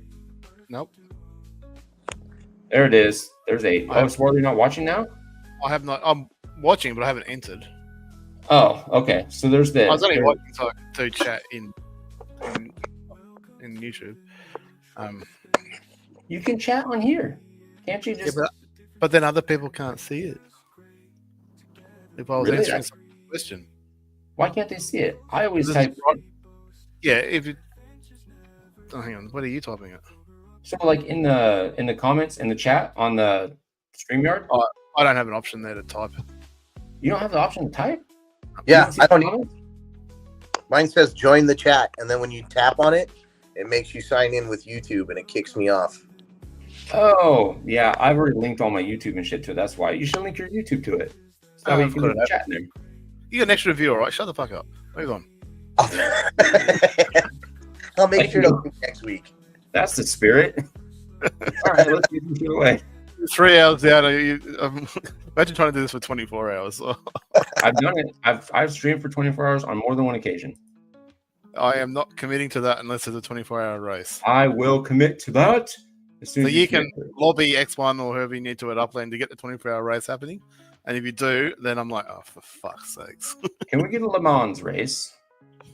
All right, Just let's give A something away. loop around the states. Let's go. 24 hours. Let's do it. Let's do it. Let's fucking do it. I'll stream that shit. Okay. First one is a Maris Maui SO. And we're drawing a name. Who's it gonna be? It's gonna be Vape. Vape High Guy. Yeah, babe. Let me write this down. He real quick. wins all the time, doesn't he? Yeah, but he enters all the time too. It's like Shaq. This is Vape High Guy. All right. This we should 12. Vape. What is it? He shows up on like everybody's stream. So Vape does? Yeah, he's out there supporting everyone. Quality Yeah, Vape's a super supporter. member of the community, and I have All right. no problem whatsoever giving shit away to him all the time. Next one from Maui. If you need Next the other one. color, just send her a message, babe, saying which one that you want, and I have no doubt she will sort that out for you because she is a top. Oh, I chick. can't give it to me. Wait, that means we're still missing somebody. Whatever. All right, redraw. Well, not unless someone's going, oh, I didn't get my thing in. I should give it to Happy. How many names got drawn on the weekend and I still didn't get pulled out once? All right, this is. Oh, hit the wrong button. This one is Ja Rashad. Was he winning? He won the Maris one from Oh, Maui. The Maris, the other one. Yeah. This is And if you get the wrong one, vape, just hit me up. I've got, I think I've got a couple of each, so I can swap with you anyway. this one's gonna be the Swarley structure ornament of your choosing. Level up keeps winning from me, so I'm assuming it's gonna be level up again. Yep. Oh, they just passed it. It's Caesar. Oh, Caesar. All right, so just hit me Caesar. up in Discord what you want and where you want it. So if you're not sure, just look at one of my shops. They're all Swiley. So just search shop Swiley's structures and see what you want. And this one is Caesar.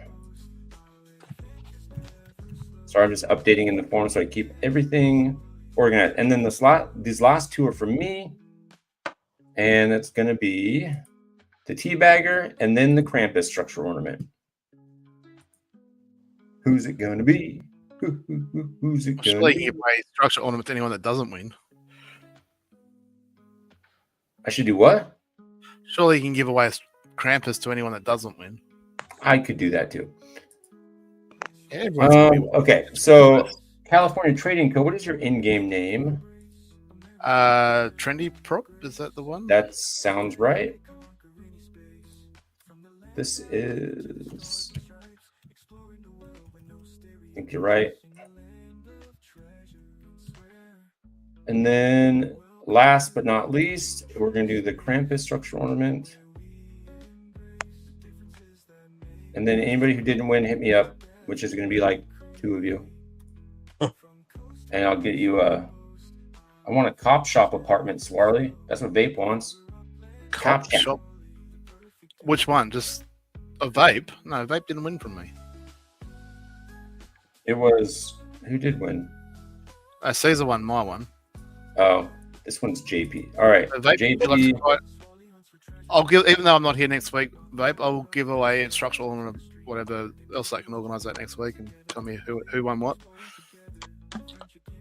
I'll tell you what. Let's see if we can get some more viewers next week. I will give away a S2 car next week. Oh, S2?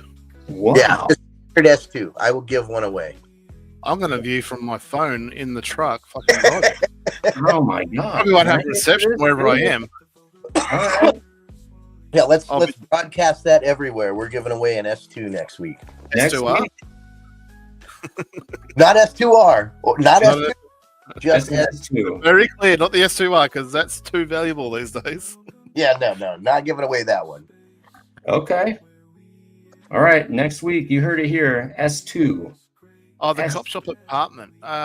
You're talking about the. Sorry, I just switched on to what Vape's saying. You're talking about the headquarters one, aren't you? And if that's the case, I am not selling those at the moment. They're all under my control because I'm hoping that Upland backflip on their roof covering up bullshit. And then if that's the case, I'm going to burn them all and redo them. But I'm just holding off. So if you're talking about the apartment building, yeah, I'm not selling those or giving them away or anything, those ones. So you can have anything but that one. But you got to win it first, and you didn't win this week. There is mud. No. All right. Yeah, we're gonna have to. I'll post it on X and all the fun spots. Yeah, that yeah, you definitely. post. I'll post it some places too. Yeah. So how many Okay. deals do you need to hit? On episode 30, Happy MFR. He just said he's gonna do it on the next episode. No, he, Episode says he did say if we get enough viewers. No. I don't Yeah. care. No minimum viewers. I just feel generous. I love that. I love that about Happy. It'll be a good way to start the new year. All right. Nice. Cool. All right. Well, you guys got anything before we jump off of here? New Year. Happy New Year. Yes. Of course. Well, that for me is like 5 hours away. Yeah. It's a whole fucking 24 hours away from me. Yep. Literally. Exactly. Yeah. No, I'm 5 hours and 6 minutes away from the new year. So happy new year, everyone. See you next year. Yep. See. Well, you won't see us next year, but I at will. least not on this show. Won't be on the first week. It won't be on episode 30, okay? Yeah. But I'll make sure I'm here for episode 129. Yeah, you will be. That's only 100 more episodes away. Yeah, so what's that? 2 years? Roughly. There's Yeah. a prediction. Will we still be playing Upland in 2 years' time?